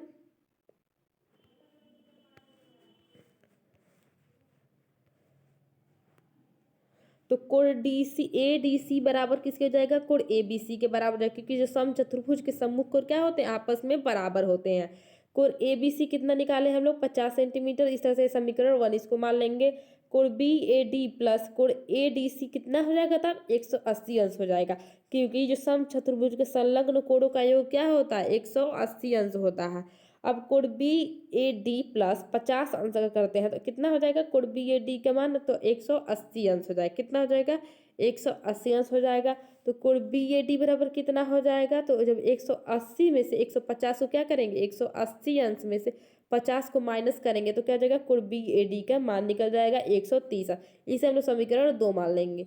चलिए आगे देखते हैं। तो क्वेश्चन में क्या दिया था, तो 2 कोण बी ए डी की माइनस ए बी सी का मान ज्ञात करना है। तो 2 इंटू बी ए डी का मान कितना निकला, 130 अंश निकला, और कोण बी ए बी सी का मान 50 सेंटीमीटर निकला। तो एक समीकरण 1 और 2 से देख लीजिए। तो देखिए 2 में जब 130 का मल्टीप्लाई करेंगे तो क्या हो जाएगा, 260, और फिर 50 को उसमें माइनस करेंगे 210, इसका आंसर आ जाएगा। चलिए नेक्स्ट क्वेश्चन देखते हैं। नेक्स्ट क्वेश्चन क्या दिया है, क्वेश्चन नंबर 45 है, नीचे दिए गए आंकड़ों के बहुलक, माध्यिका और परिसर का माध्य क्या होगा। तो देखिए अगर आप लोग को किसी का बहुलक ज्ञात करना है तो क्या हो जाता है, तो जिसकी जिसकी ज्यादा जिस संख्या के ज्यादा बार बारंबारता हो क्या होता है, वही उसका बहुलक होता है। और परिसर कैसे ज्ञात करेंगे, तो जो सबसे अधिक संख्या माइनस सबसे कम संख्या, जो सबसे अधिक होती है सबसे बड़ी संख्या माइनस सबसे छोटी संख्या को उसमें से माइनस कर देंगे तो परिसर निकल जाएगा। और किसी भी संख्या का माध्यिका ज्ञात करना है तो क्या करेंगे, देखिए अगर हम लोग इस अंक को क्या करते हैं, आरोही क्रम में लिखते हैं तो क्या होती है, 12 संख्या दी गई है। अब दो दो का जोड़ा बनाएंगे, एक जोड़ा, दो जोड़ा, एक जोड़ा, फिर दूसरा जोड़ा बन गया, फिर इसका जोड़ा बन गया, और इसका। तो क्या हुआ, इन सब का एक जोड़ा बन गया, कोई संख्या बीच में नहीं बची। तो 11 और 13 लास्ट का बीच का लीजिए। और क्या करेंगे, 11 और 13 अगर लेते हैं तो 11 और 13 को जोड़ के 2 से भाग दे दीजिए। 11 और 13 को जोड़ के 2 से भाग दीजिए तो 11 13 कितना हो जाएगा, तो 3 1 4 और 1 1 2, 24/2, तो 12 दूनी 24, तो 12 इसका आंसर आ जाएगा। देखिए इसको रूल पे रख के भी लगा सकते हैं आप लोग इस तरह से, लेकिन अगर एक इजी ट्रिक कम टाइम में लगाना तो 12 हो जाएगा। और अगर मान लीजिए संख्या इतनी 12 संख्या दी गई, अगर ये संख्या 13 होती तो जोड़ा बनाने पे क्या होता, जोड़ा बना लेते आप लोग, लास्ट में कौन सी संख्या बचती, तो देखिए 1 2 3 4 5 6, 6 अंक इधर, 1 2 3 4 5 6, 6 अंक इधर, बचा 11, 11/2 कर देंगे, 2 से इसको मल्टीप्लाई करेंगे, जो आंसर आएगा वही इसका माध्यिका हो जाएगा। परिसर ज्ञात करना है तो परिसर ज्ञात करने के लिए अधिकतम मान माइनस न्यूनतम मान, जो आंसर आएगा वो परिसर हो जाएगा। चलिए नेक्स्ट क्वेश्चन देखते हैं। नेक्स्ट क्वेश्चन दिया है आपका, नेक्स्ट क्वेश्चन दिया है, यदि x बराबर √198 इंटू √550 है और y का मान यदि आपका दिया इतना, तो 1x प्लस 1/i बराबर कितना होगा। तो देखिए इसको हम लोग सॉल्व कैसे करेंगे, तो इसको सॉल्व करने के लिए सबसे पहले आप लोग x का मान ज्ञात करके, ठीक है। तो x का मान ज्ञात कैसे करेंगे, तो 198 गुणे 550 दिया है, तो एक रूट में कर लेंगे, तो 198 इंटू 550 करने पर आप लोग का मान इतना आ जाएगा। फिर हम लोग इस रूट को अगर हटाते हैं तो इसका मान कितना आ जाएगा, 330 हो जाएगा। तो x बराबर कितना हो गया, 330 हो गया इसका x बराबर। फिर y का मान ज्ञात करना है तो y का क्या करेंगे, इसमें भी 99 का और इसमें मल्टीप्लाई कर देंगे, मल्टीप्लाई करने पर आपका 35 93 7 आ जाएगा। और फिर जब इसका 3 यहाँ पर दिया हुआ तो क्या हो जाएगा, y बराबर 33 हो जाएगा। अब x का और y का मान पुट कर देंगे, मान पुट करने पर आपके 0.03 इसका आंसर आ जाएगा। चलिए नेक्स्ट क्वेश्चन देखते हैं। क्वेश्चन नंबर 47 दिया है, p का मान कितना दिया है, 12.34 गुणे 10⁻10, और फिर माइनस दिया है -5.67 गुणे 10⁻9। तो देखिए हम लोग क्या करेंगे, सबसे पहले जो 10⁻9 घात दिया है तो एक जीरो अगर इधर बढ़ा देंगे तो 10/10 हो जाएगा। तो इस तरह से देखिए यहाँ पे सवाल, यहाँ पे क्वेश्चन लगा है, ये आपका क्वेश्चन दिया है, और जीरो यहाँ पे 10 के, यहाँ पे अगर 10⁻10 है तो यहाँ इस साइड भी 10⁻10 कर लेंगे। तो अगर हम लोग 5 के आगे 0/10 बढ़ा देते हैं तो 10⁻10 हो जाएगा। तो फिर हम लोग क्या करेंगे, आपका 12.34 हो गया, क्वेश्चन खोल देंगे आप लोग के, कोष्टक खोलने के बाद इन सब का इसका और इसका मल्टीप्लाई कर देंगे और इन दोनों के लिए एक बार लिख देंगे। तो इस तरह से 10 हो गया। और चूंकि 1 दशमलव हम लोग क्या किए, 1 दशमलव अगर हम लोग इधर बढ़ा देते हैं तो क्या हो जाएगा, 10 के घात 11 हो जाएगा। इस तरह से ऑप्शन ए इसका करेक्ट आंसर हो जाएगा। चलिए नेक्स्ट क्वेश्चन देखते हैं। नेक्स्ट क्वेश्चन क्या दिया, नेक्स्ट क्वेश्चन दिया किस संख्या में अगर 1 - 1/4 और घात -1 को गुणा किया जाए ताकि गुणनफल -7/4 -1 का व्युत्क्रम हो जाए। ऐसी कौन सी संख्या है? तो मान लीजिए संख्या क्या है, एक्स है। तो एक्स में क्या किया जाए, उसका गुणा कर दिया जाए। और कितना आ रहा है, -7/4 आ रहा है। तो एक का घात रखने का तो क्या है, इसको हटा देंगे। इसको हटाने पे एक्स गुणे क्या हो जाएगा, -4 हो जाएगा। जब इसका माइनस किस पर जाएगा, 4 पर जाएगा। 7 - 4 हो जाएगा। एक्स बराबर -7 बटे -7 गुणे -7/-4 गुणे 4। तो एक्स बराबर 7/16 आ जाएगा। एक किसका व्युत्क्रम है, तो ये व्युत्क्रम हो जाएगा -7/4 का। इसलिए किसका करेक्ट आंसर ऑप्शन ए 7/16। चलिए नेक्स्ट क्वेश्चन देखेंगे। नेक्स्ट क्वेश्चन दिया है यदि 31 36 32 बराबर P² Q² R4 है तो PQR का भाज्य संख्या है तो P + Q - 2R का मान ज्ञात करिए। तो देखिए इसका मान ज्ञात करने के लिए सबसे पहले इसका क्या करेंगे, हम लोग लॉसा ले लेंगे। लॉसा लेने पे क्या होगा, लॉसा लेंगे तो इसका लॉसा देखिए लिया गया है। लॉसा लेने पर देखिए यहाँ पर क्या हुआ, 2 कितने बार आया है, 5 बार आया। 3 कितने बार, 4 बार। 11 कितने बार, 2 बार। तो देखिए यहाँ पे क्या कहा था, P² गुणे Q5 अधिक, तो कितने बार, 2 कितने बार आया, 5 बार आया। तो Q बराबर 2 कर दीजिए। फिर आपके P कितने बार आया है, 11। तो P बराबर 11 कर दीजिए। और R 2 बार कितने, 3 कितने बार आया, 4 बराबर आया। तो Q बराबर 4 कर दीजिए। तो अब उसके रूप में लिख लेने पर क्या हुआ है, 11² गुणे 2 गुणे 5 गुणे 3/4 किसके रूप में, P² into Q5 into R4 पे हुआ है। अब क्या करेंगे, तुलना कर लेंगे। ठीक है, तुलना करने पर अब हम लोग इसके वैल्यू पुट करेंगे, P का Q का और 2R का। तो वैल्यू पुट करने पे 7 इसका आंसर आ जाएगा। चलिए नेक्स्ट क्वेश्चन देंगे। सुनीता द्वारा प्री बोर्ड में प्राप्तांक दिए गए अंक हैं। तो सुनीता द्वारा एक चार्ट पे दिया गया है, इतने अंक उसने प्राप्त किए हैं। तो देखिए इसका क्या करना है, यदि उपयुक्त आंकड़ों का एक पाई चार्ट बनाया जाए तो सुनीता द्वारा गणित में प्राप्त अंकों को दर्शाने वाले त्रिज्यखंड का कोण क्या होगा। तो इसके त्रिज्यखंड का कोण आएगा आपका 86.4 अंश। सबसे पहले सारा जोड़ लीजिए। तो 400 इसका आ जाएगा सब जोड़ने पर। देखिए 400 जोड़ लिया गया। सुनीता गणित में इतना अंक प्राप्त की। अब सुनीता द्वारा दर्शाने वाले अंक हो जाएंगे। तो देखिए 96/100 इंटू 36 डिग्री सेल्सियस। और इसके कितना कोण, त्रिज्यखंड कोण कितना बनेगा, तो 86.4 डिग्री सेल्सियस। नेक्स्ट क्वेश्चन देखिए। किसी लंब वृत्तीय बेलन की लंबाई 1.2 मीटर है और इसका आयतन कितना है, 4620 सेंटीमीटर। बेलन का एक वक्र पृष्ठ क्षेत्रफल। तो बेलन का आयतन ज्ञात करने के लिए क्या रूल है, पाई r² H इसका बेलन का क्षेत्रफल ज्ञात करने का रूल है। तो देखिए बेलन की लंबाई कितनी दी है, तो 120 मीटर को हम लोग सेंटीमीटर में बदलेंगे तो 120 सेंटीमीटर। तो देखिए बेलन का आयतन दिया है ऑलरेडी, तो 4620 हो जाएगा। बट बराबर पाई का मान 22/7 होता है। आर का वैल्यू निकालना है तो, और एच कितना दिया है आपका, 120 सेंटीमीटर लंबाई। अब हम लोग क्या करेंगे, पक्षांतर कर देंगे, आर इधर आ जाएगा। तो अब इसके बाद जब पक्षांतर करती है तो देखिए 7 गुणे 7 2 गुणे 2 कर देंगे। अब आर कितना आ जाएगा, 7/2 हो जाएगा। इस तरह से इसका वैल्यू हो गया 7/2 आर बराबर। अब वक्र पृष्ठ कैसे ज्ञात करेंगे, 2πr/h वक्र पृष्ठ ज्ञात करेंगे। सबका वैल्यू पुट करेंगे। वैल्यू पुट करने पर 2640 सेंटीमीटर इसका आंसर आ जाएगा। कोई नेक्स्ट क्वेश्चन देखिए। यदि एफ बी ई क्रमशः किसी त्रिभुजाकार प्रिज्म के फलक शीर्ष और किनारों की संख्या है तो कौन सा कथन सत्य है। त्रिभुजाकार फलक की संख्या ज्ञात कर लेंगे, उसके बाद सबका वैल्यू पुट करेंगे। तो इसमें क्या हुआ, लेफ्ट हैंड साइड बराबर राइट हैंड साइड इसका इक्वल आया है। अब इसमें हम लोग क्या करेंगे, अब इसमें हम लोग इस सबका वैल्यू पुट कर देंगे। ठीक है, और जिसमें इसका मान बराबर आ जाए वही क्या हो जाएगा, इसका सही हो जाएगा। तो इसमें ऑप्शन बी इसका करेक्ट आंसर हो जाएगा। चलिए नेक्स्ट क्वेश्चन देखेंगे। नेक्स्ट क्वेश्चन क्या दिया है, यदि रेखा ए बी कर एक बिंदु P स्थित है तथा PQ एक किरण इस प्रकार जिसपे कोण PQA 7x और कोण QPB 5x है, तब 8x - 10 का मान ज्ञात करना है। तो देखिए इसका सबसे पहले इसका हम लोग फिगर बना लिए हैं। तो एक पी बी है, रेखाखंड है। इस पे क्यू का मान कितना है, 5x और ए पी क्यू का मान है 7x, ठीक है। एक फिगर बना लिए। तो सरल रेखा का आंतरिक कोण का योग क्या होता है, 180 अंश होता है। तो 7x अगर 5x में ऐड करते हैं तो कितना 180 अंश हो जाएगा। 7 5 ऐड करने पर 12x बराबर 180, तो x बराबर 180/12, और इसका जो काटेंगे तो क्या हो जाएगा, x बराबर 15 हो जाएगा। अब उसका वैल्यू पुट करेंगे जो 8x माइनस 10 में, तो क्या हो जाएगा 8 गुणे 15, x बराबर क्या है 15, 15 रख देंगे x की जगह माइनस 10। तो इस तरह से इसका आंसर 110 आंसर आएगा।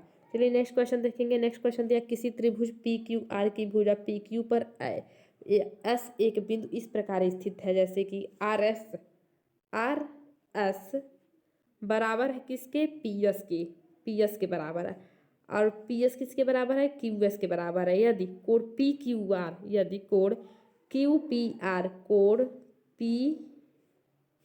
क्यू पी आर 15 अंश है, 15 अंश है, तो 2 पी कोण P Q R minus P R Q का मान ज्ञात करना है। तो इस तरह से हम लोग फिगर बना लीजिए। अब देखिए पी एस बराबर आर एस ऑलरेडी दिया है कि पी एस किसके बराबर है, आर एस के बराबर है, ठीक है। तो ये आर पी एस जो है, आर पी एस जो है, आर पी एस किसके बराबर हो जाएगा, पी आर एस के, जो कि क्या दिया है 15 डिग्री सेल्सियस दिया है। और तीनों कोणों का योग क्या हो जाएगा 180 अंश होता है। त्रिभुज के तीनों कोणों का योग कितना होता है 180 अंश होता है। वैल्यू पुट कर देंगे, वैल्यू पुट कर देंगे तो कोण पी सी आर निकल जाएगा 150 सेंटीमीटर, ठीक है। अब त्रिभुज आर एस क्यू में क्या करेंगे, आर एस क्यू जो कि 180 अंश त्रिभुज के कोणों का योग होता है, इसमें से 150 अंश क्या करेंगे माइनस कर देंगे, तो मान निकल जाएगा क्या 30 अंश। अब आर एस किसके बराबर दिया था, क्यू एस के बराबर दिया था। तो एस की आर क्यू किसके बराबर हो जाएगा, एस क्यू आर के, मान लीजिए एक्स बराबर एक्स हो गया, ठीक है। तो x प्लस एक्स प्लस 30 करते हैं तो 180 अंश आता है, तो 2x बराबर 150 हो जाएगा। क्या हो जाएगा 2x बराबर 150, 180 में से 30 को माइनस करेंगे तो क्या हो जाएगा 150 हो जाएगा, और x प्लस एक्स बराबर 2x। तो x बराबर 150 बट्टे अगर 2 करते हैं तो क्या आ जाएगा 75 अंश, तो x बराबर 150 आ जाएगा इसका आंसर। अब हम लोग क्या करेंगे, कोण पी क्यू आर का वैल्यू निकालना है, तो क्या करेंगे 15 प्लस 75 कर देंगे, ठीक है। इस तरह से कोण पी क्यू आर कितना, कोण पी क्यू आर का मान 90 अंश हो जाएगा। अब कोण पी क्यू आर बराबर कितना है, 75 अंश है, तो 2 कोण पी क्यू आर में और माइनस पी क्यू आर में वैल्यू पुट करेंगे तो इसका आंसर 60 डिग्री सेल्सियस इसका आंसर आ जाएगा। नेक्स्ट क्वेश्चन देखेंगे। नेक्स्ट क्वेश्चन क्या दिया है, एक दुकानदार वस्तु ए को 384 में बेचता है तथा 20% की हानि होती है। जब वह वस्तु बी को 400 में बेचता है तो 25% का लाभ प्राप्त होता है। यदि दोनों वस्तुओं को मिलाकर 852 बेचे तो उसका हानि का प्रतिशत ज्ञात करना है। तो देखिए क्रय मूल्य ज्ञात करना है, तो क्या करेंगे हम लोग, क्रय मूल्य ज्ञात करने के लिए 384 गुणे 100 में 100 माइनस 20 का हानि हुआ तो 20 रुपये निकाल देंगे। तो इस तरह से क्रय मूल्य कितना हुआ 480 रुपये इसका ज्ञात हो गया। अब इसी तरह वस्तु बी का क्रय मूल्य 320 रुपये ज्ञात कर लेंगे। अब दोनों वस्तुओं का क्रय मूल्य अगर मिल गया, दोनों वस्तुओं का क्रय मूल्य मिल गया तो इसका क्या करेंगे, तो अब ए और बी दोनों का क्रय मूल्य ज्ञात, ए का क्रय मूल्य और बी का क्रय मूल्य मिल गया, दोनों को क्या करेंगे ऐड करेंगे तो 800 इसका दोनों वस्तु का क्रय मूल्य आ जाएगा। और इसका विक्रय मूल्य ज्ञात कर लेंगे, विक्रय मूल्य कितना दिया है तो 852 दिया है इसका विक्रय मूल्य क्वेश्चन में ही। और लाभ ज्ञात करने के लिए क्या करेंगे, क्रय मूल्य विक्रय मूल्य माइनस क्रय मूल्य कर देंगे, और फिर 800 आप क्रय मूल्य से उस पर भाग दे देंगे, ठीक है, गुणे 100 कर देंगे। तो देखिए इस तरह से इसका आंसर क्या आया 52/8, और इसका जब प्रतिशत में ज्ञात करेंगे तो 6.5 इसका आंसर आ जाएगा। इस तरह से उसे कितने प्रतिशत लाभ हुआ, तो 6.5% का लाभ हुआ। नेक्स्ट क्वेश्चन है 1200 रुपये की एक राशि निश्चित प्रतिशत वार्षिक ब्याज की दर पर 1/1 वर्ष में यदि 15,972 हो जाती है, तब ब्याज अर्धवार्षिक संयोजित होती है और राशि उतने में समय में ही उसी ब्याज की दर से कितनी हो जाएगी यदि ब्याज वार्षिक संयोजित होती। देखिए इसका मिश्र धन बराबर कितना होता है, मिश्र धन बराबर मूल धन 1 प्लस दर बट्टे समय। तो दर कितना दिया है 1.5 वर्ष दिया है, तो यानी कि 3 छमाही, ठीक है। अब हम लोग सबका वैल्यू पुट कर देंगे, वैल्यू पुट करके इसको मल्टीप्लाई करेंगे, तो देखिए यहाँ पे इसका आंसर देख लीजिए। सबका वैल्यू पुट करने पर कितना आपका आर बराबर 20% आ जाता है दर, ठीक है। तो अब उसी ब्याज का क्या करेंगे, यदि वार्षिक संयोजित की जाए तो फिर उसी फॉर्मूले पे सबका वैल्यू पुट करेंगे और फिर कितना आ जाएगा 15,840 रुपये इसका मिश्र धन आ जाएगा। तो ये रहा इसका आंसर। चलिए नेक्स्ट क्वेश्चन देखते हैं। नेक्स्ट क्वेश्चन क्या दिया है, 5x² minus 8y minus 20x plus 2xy बराबर x a plus bx plus 2y है। तो देखिए सबसे पहले क्या करेंगे, जो 5x यहाँ से देख लीजिए, जो 5x plus 8y minus 20x plus 2y है, तो हम लोग क्या करेंगे, इसको क्वेश्चन लिखेंगे, ठीक है। इसका पक्षांतर करेंगे तो x वाले को x के पास, y वाले को y के पास कर देंगे। तो 5x² माइनस 20x, तो यहाँ से देखिए 5x माइनस 20x पक्षांतर कर दिया गया। और इसमें से क्या कर सकते हैं, कॉमन ले सकते हैं 5। 5 से 4 बार, 5 में 4 बार गुणा करेंगे तो 20 आ जाएगा। तो इस तरह से 5x कॉमन ले लिया, x माइनस 4 हो गया। फिर यहाँ पे किसका कॉमन ले सकते हैं, 2y का कॉमन ले सकते हैं। x इसमें है नहीं तो x का कॉमन नहीं लेंगे, 2y माइनस x माइनस 4 हो जाएगा। और इसको सेम से टू सेम उतार देंगे। दोनों पक्षों का तुलना करेंगे तो देखिए x माइनस 4 हो जाएगा, ठीक है। फिर आपका गुणे हो जाएगा x माइनस 4, तो 5x प्लस 2y। अब इसका तुलना किससे करना है आपको, इसका तुलना x a plus b x plus 2y से करना है। तो एक x माइनस 4 है तो x माइनस 4 किसके बराबर तो आ जाएगा, तुलना करने पर x प्लस ए के बराबर आ जाएगा। इस तरह से x की जगह क्या है, तो x की जगह आपका -4, इसका आंसर ए की जगह क्या है, तो ए की जगह आपका -4, इसका आंसर हो जाएगा ए बराबर -4। इसी तरह से 5x प्लस 2y का तुलना bx प्लस 2y से करेंगे। तो यहाँ पे आपका b की जगह क्या है, b की जगह आपका 5 है, b की जगह 5 है, तो b बराबर 5। अब क्या करेंगे हम लोग, a माइनस बी का मान पूछा है, तो -4 माइनस 5 माइनस माइनस मिलके प्लस हो जाएगा, 4 5 मिलके 9 हो जाता है। इस तरह से -9 इसका आंसर आ जाएगा। आशा आप लोग को पसंद आ रहा होगा। थोड़ा मैथ इस तरह से पढ़ाने में डिफिकल्टी होती है, कॉपी पेन पर पढ़ाओ सही रहता है। चलिए यदि a बराबर कितना दिया है, x² ब्रैकेट में 1 माइनस 3y², अब b बराबर दिया है x है ब्रैकेट में x y² माइनस 2x, और c का कितना दिया है, c बराबर 3y ब्रैकेट में y माइनस 4x² y। तो a plus B minus C बराबर P X square plus Q X square Y square plus R Y square है। तो 5p प्लस क्यू आर का मान क्या होगा, ठीक है। अब हमें उसी मेथड का यूज करना है जिस इससे पहले। तो तीनों का वैल्यू देखिए लिख लिया गया है। फिर हम लोग क्या करेंगे, a plus b plus minus c, तीनों का माइनस बराबर इतना, तो a का वैल्यू पुट करेंगे, b का और c का जो वैल्यू दिया पुट कर लेंगे। वैल्यू यहाँ पुट कर लिया गया है। वैल्यू पुट करने के बाद देखिए क्या किया गया है, इसमें क्या किया गया है, x² का जो है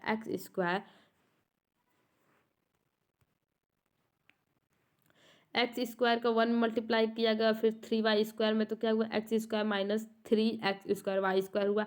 फिर x² का इसमें गुणा किया गया तो क्या हुआ, x² y², इस x का 2x में गुणा किया गया तो 2x² हो गया। फिर 3y का 3y² में गुणा करके और इसमें भी गुणा किया गया तो 12x² y² है। इसको सेम ऐसे ही रिपीट कर लेंगे, ठीक है। अब इस तरह से फिर हम लोग करेंगे तो क्या हो जाएगा, x² हो गया। देखिए यहाँ पे क्या है, 2x² में से जब x² को माइनस करेंगे तो कितना बचेगा, -x² बचेगा, ठीक है। इसमें से 2x² माइनस x² करेंगे तो माइनस बचेगा। और यहाँ का आपका रह गया, अब हम लोग क्या करेंगे, 12x² y² में से किसको माइनस करेंगे, -3x² को माइनस करेंगे तो कितना बचेगा, 9x² y²। अब 9x² y² में जब x² y² को ऐड करेंगे तो कितना हो जाएगा, 10x² y²। फिर माइनस हो गया, 3y² को रिपीट कर देंगे। इस तरह से इसका वैल्यू इसके बराबर हो जाएगा, यही इसका आंसर हो जाएगा। चलिए नेक्स्ट क्वेश्चन देखते हैं। नेक्स्ट क्वेश्चन क्या दिया है, नेक्स्ट अब फिर दोनों पक्षों का तुलना कर दिया गया है और यहाँ पे इसका आंसर 8 आया है, तो 8 इसका आंसर है। तो नेक्स्ट क्वेश्चन, निम्नलिखित में से कौन सा 2, 3 और 11 से विभाज्य है। तो 2, 3 और 11 का अगर आप लॉसो लेंगे तो 66 आएगा, 66 से सब में भाग दे देंगे, सब में भाग देने पे जो अच्छी तरह से कट जाए वही इसका आंसर हो जाएगा। इस तरह से ऑप्शन सी इसका करेक्ट आंसर हो जाएगा। चलिए नेक्स्ट क्वेश्चन देखेंगे। नेक्स्ट क्वेश्चन दिया है, नेक्स्ट क्वेश्चन, समीकरण x+1 माइनस समीकरण कोष्टक में x+1 माइनस कोष्टक में 2x+4, फिर आपका बटे 3 माइनस 5x बराबर 1/23 का हल निम्नलिखित समीकरण का भी हल है। तो देखिए इसको सॉल्व करने पे जो हल है, जो सॉल्यूशन प्राप्त होगा, इनमें से किसी एक समीकरण का भी वही हल है। तो सबसे पहले इसको सॉल्व कर लेंगे। तो इसको सॉल्व करने कैसे करेंगे, तो देखिए इसको सॉल्व करने के लिए आप लोग क्या करेंगे, 23 का इसमें मल्टीप्लाई करेंगे और इसका इसमें मल्टीप्लाई करेंगे। तो इसको मल्टीप्लाई करने पर आपको इतना प्राप्त हो जाएगा। फिर क्या करेंगे, 23 हो गया x+1, तो देखिए 4 में से किसको माइनस कर देंगे, 4 में से 2 को माइनस करते हैं तो कितना बचेगा, 2 बचेगा, और 2 और 1 क्या हो जाएगा, मिलके 3 हो जाएगा। तो -x - 3 हो गया बराबर 3 - 5x। इस तरह से आपको -3x और 3 में इसका मल्टीप्लाई करेंगे, इसमें इसका भी, तो 23 का x और 3 मल्टीप्लाई करने पर -23x - 69 बराबर 3x - 5 हो जाएगा। 23x हो गया आपका, -5x -4 72, x बराबर -4 इसका आंसर आ जाएगा। अब -4 जिसका आंसर आएगा इसको सॉल्व करने पर वही इसका करेक्ट आंसर रहेगा। तो देखिए इसका करेक्ट आंसर क्या दिया है, तो ऑप्शन सी जो है इसको सॉल्व करेंगे तो -4 इसका आंसर आएगा, तो वही उसका करेक्ट आंसर हो जाएगा। चलिए हम लोग नेक्स्ट क्वेश्चन देखेंगे। नेक्स्ट क्वेश्चन क्या दिया है,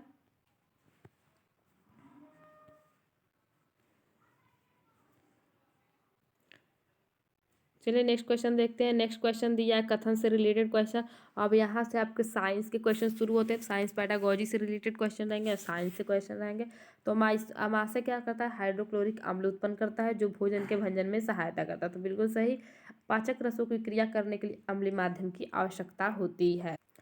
तो देखिए भोजन का पाचन करने के लिए अम्लीय माध्यम की आवश्यकता होती है। तो इस तरह से जो कथन दिया वो भी सही है और तर्क भी सही है और इसके लिए तर्क सही है। तो इसका करेक्ट आंसर क्या हो जाएगा, इसका करेक्ट आंसर ऑप्शन डी हो जाएगा। ए और आर दोनों सही है, आर ए की सही व्याख्या है। चलिए नेक्स्ट क्वेश्चन देखेंगे। नेक्स्ट क्वेश्चन दिया नाइट्रोजन यौगिकीकरण शब्द का क्या अर्थ है।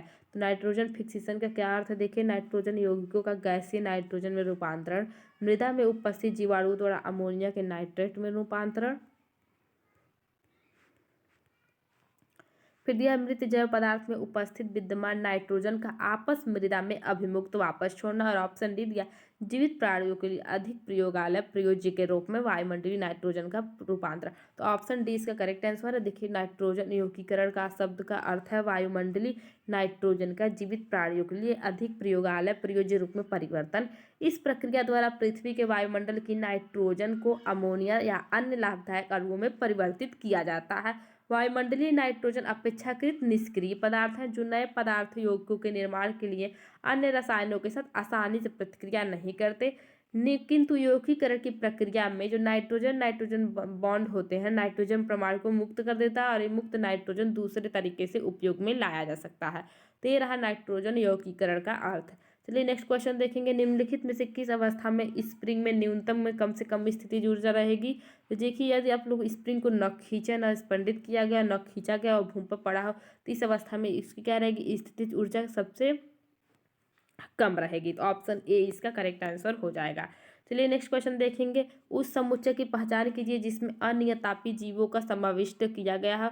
तो अनियतापी किस में रहते हैं, तो अनियतापी मतलब होता है जो कि पर्यावरण के अनुसार अपने जो बॉडी का टेम्परेचर उसे चेंज ना कर सके। तो इसका क्या करेक्ट आंसर हो जाएगा, इसका करेक्ट आंसर हो जाएगा सर्प, मेंढक और काकरोच। ऑप्शन सी इसका करेक्ट आंसर हो जाएगा। जितने भी आपके सरीसृप वर्ग के होते हैं वो किस में आते हैं, अनियतापी वर्ग में आते हैं। स्तनधारी और पक्षी किस में आते हैं, नियतापी वर्ग में आते हैं। वो क्या करते हैं, बाहरी अपने आंतरिक शरीर का तापमान बनाए रखने का प्रयास करते हैं, लेकिन जो आपके सरीसृप उभयचर मछलियाँ हो गई वो अपने नियतापी वर्ग में आएंगे। नेक्स्ट क्वेश्चन देखिए। निम्नलिखित कौन से मात्रकों के युग्म को समान भौतिक राशि को मापने के लिए प्रयोग किया जाता है। तो ऑप्शन कौन सा इसका ऑप्शन करेक्ट आंसर हो जाएगा, तो इसका करेक्ट ऑप्शन है option B kg m² s² WS। ठीक है, इसका करेक्ट आंसर हो जाएगा। नेक्स्ट क्वेश्चन देखिए। निम्नलिखित अनुच्छेद को पढ़िए। निषेचन के समय माता पिता के शुक्राणु माता पिता के अंडाणु से संलयित होकर क्या बनाते हैं। तो संलयित होकर क्या बनाते हैं, एक मिनट यहाँ देखते चलते हैं हम लोग। हाँ, संलयित होकर क्या बनाते हैं, युग्मनज बनाते हैं। फिर दिया है आपके संलयित होकर युग्मनज बनाते हैं जो कि बारंबार विभाजित होकर कोशिकाओं के गोले में बदल जाते हैं। कोशिकाएं विभिन्न अंगों और ऊतकों में परिवर्तित होने लगते हैं। इस विकसित होती संरचना को क्या कहते हैं, इस विकसित हुई युग्मनज कहते हैं, जो कि वायु की दीवार यानी कि गर्भाशय की दीवार में रोपित हो जाती हैं। एक्स की उस अवस्था में यानी कि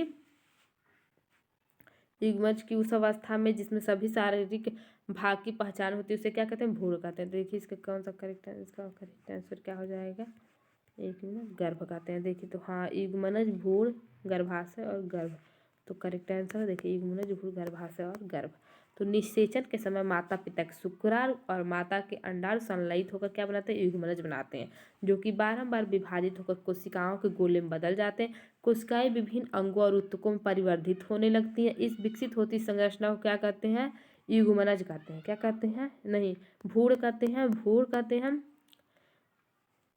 भ्रूण कहते हैं। इस विकसित होती संरचना को भ्रूण कहते हैं, जो कि गर्भाशय की दीवार में रोपित होती है। भ्रूण की इस अवस्था में जिसमें सभी शारीरिक भागों की पहचान हो जाती है, उन्हें क्या कहते हैं, गर्भ कहते हैं। इस तरह से आपका इसका करेक्ट आंसर क्या हो जाएगा, ऑप्शन बी। नेक्स्ट क्वेश्चन देखिए। नेक्स्ट क्वेश्चन दिया, निम्नलिखित अभिक्रियाओं में से कौन सा अभिक्रिया संभव नहीं है। तो ऑप्शन सी इसका करेक्ट आंसर होगा, क्योंकि जो जेडन है वो क्या होता है, बहुत ही कम रिएक्टिव होता है कैल्शियम की अपेक्षा। तो इस तरह से ऑप्शन सी इसका करेक्ट आंसर है। निम्नलिखित में से कौन सा ग्राफ सीधी रेखा में ऋजु रेखाएं हैं।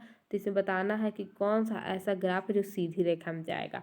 तो विरामावस्था में देखिए, जब अवस्था में वस्तु पिंड की समय दूरी, जब समय ग्राफ रहा है, एक समान त्वरण के साथ गतिमान पिंड वस्तु आवेग का जब समय ग्राफ रहा है, एक समान त्वरण के साथ गतिमान पिंड वस्तु की दूरी, और विरामावस्था में पिंड वस्तु की दूरी। तो हम इसका करेक्ट आंसर क्या हो, तो देखिए कभी भी एक समान त्वरण के साथ, एक समान त्वरण के साथ गतिमान, अगर गतिमान पिंड रहेगा तो उसका दूरी क्या रहेगा, एक सीधी रेखा में नहीं रहता। तो सी तो गलत है, ए बी और डी सही है। तो इसका करेक्ट आंसर हो जाएगा आपका ऑप्शन ए बी और डी सही है। चलिए नेक्स्ट क्वेश्चन देखेंगे। नेक्स्ट क्वेश्चन देखते हैं। नेक्स्ट क्वेश्चन क्या है,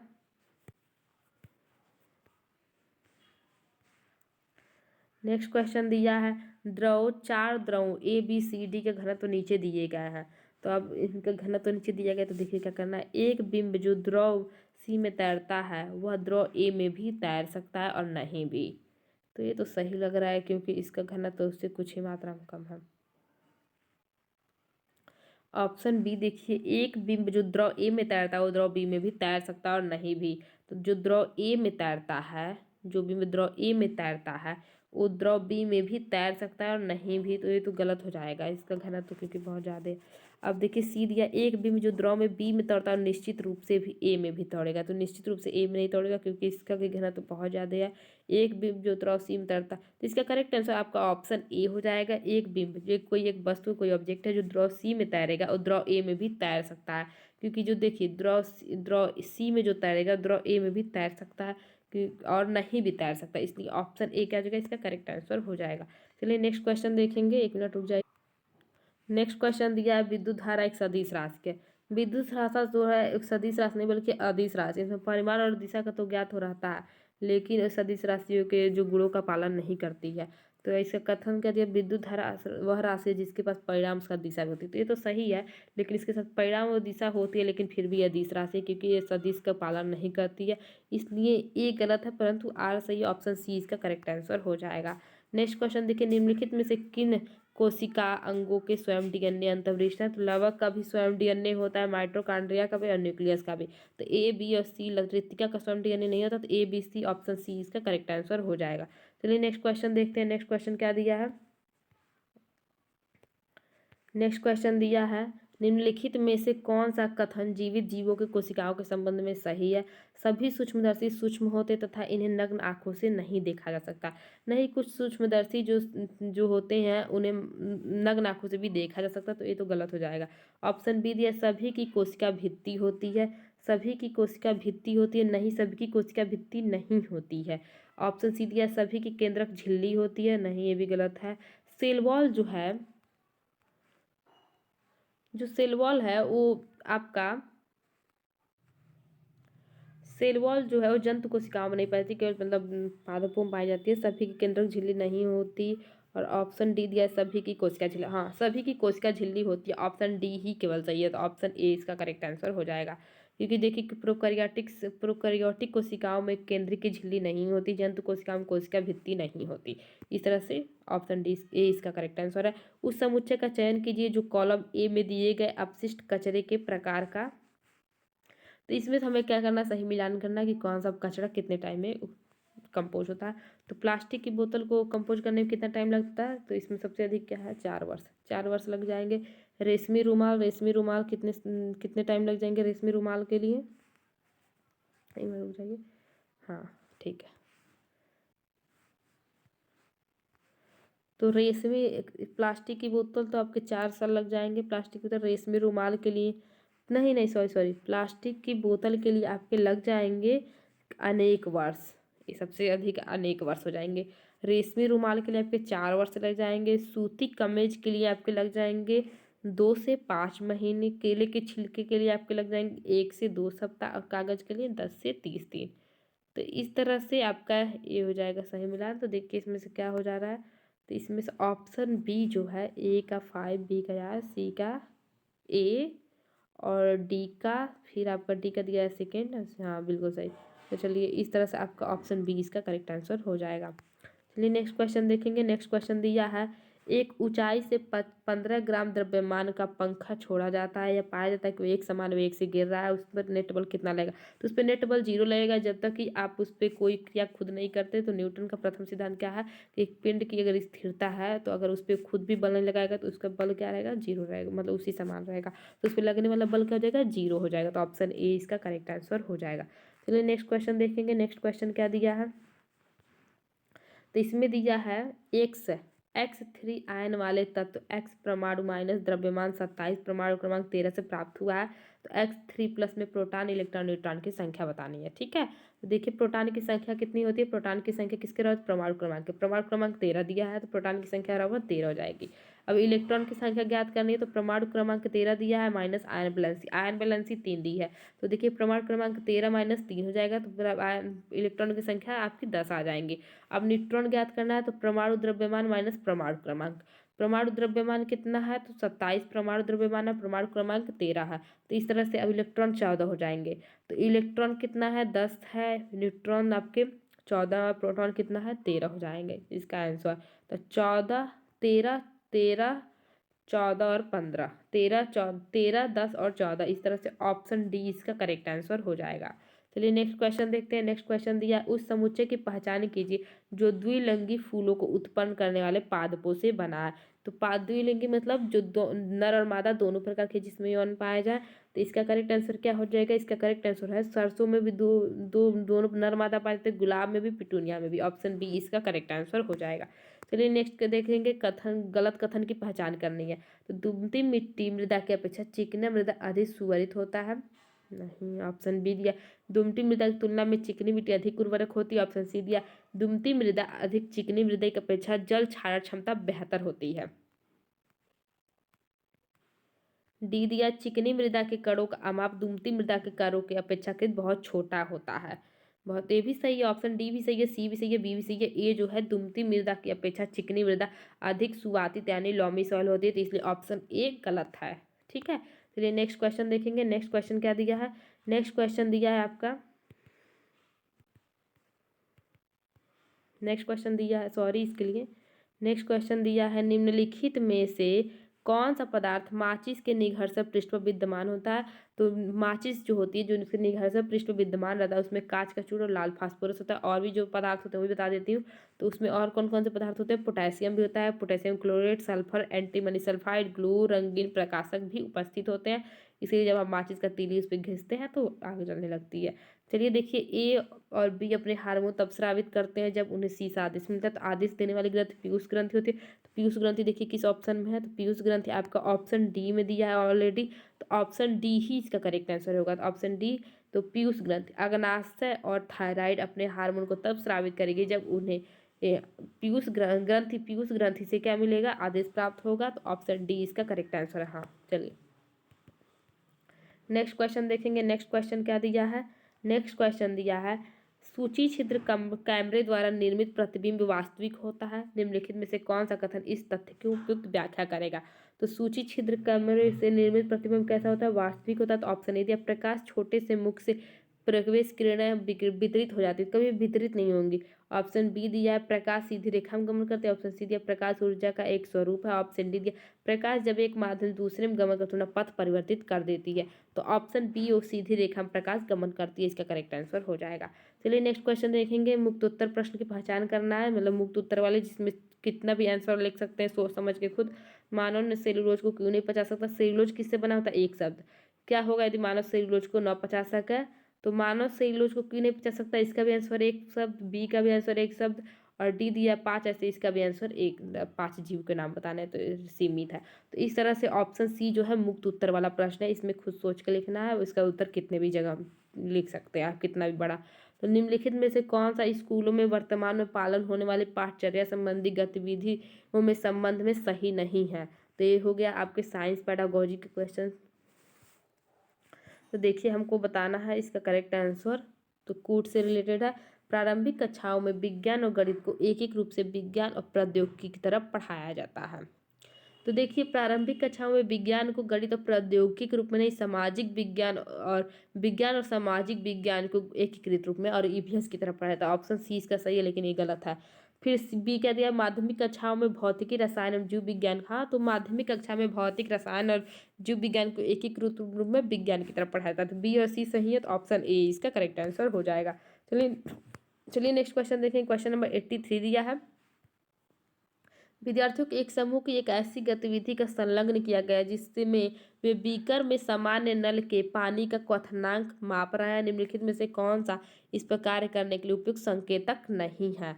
तो ऑप्शन ए दिया थर्मामीटर के अल्पतांक न्यूनतम पर ध्यान देना, या सुनिश्चित करना कि थर्मामीटर बीकर के द्वारा छुए ना, क्वथनांक को 100 डिग्री सेल्सियस मापना, और ऑप्शन डी दिया है थर्मामीटर को लटकाने के लिए स्टैंड का उपयोग करना। तो उपयोगी संकेत क्या है, उनका क्वथनांक 100 डिग्री सेल्सियस मापना। ऑप्शन सी इसका करेक्ट आंसर हो जाएगा।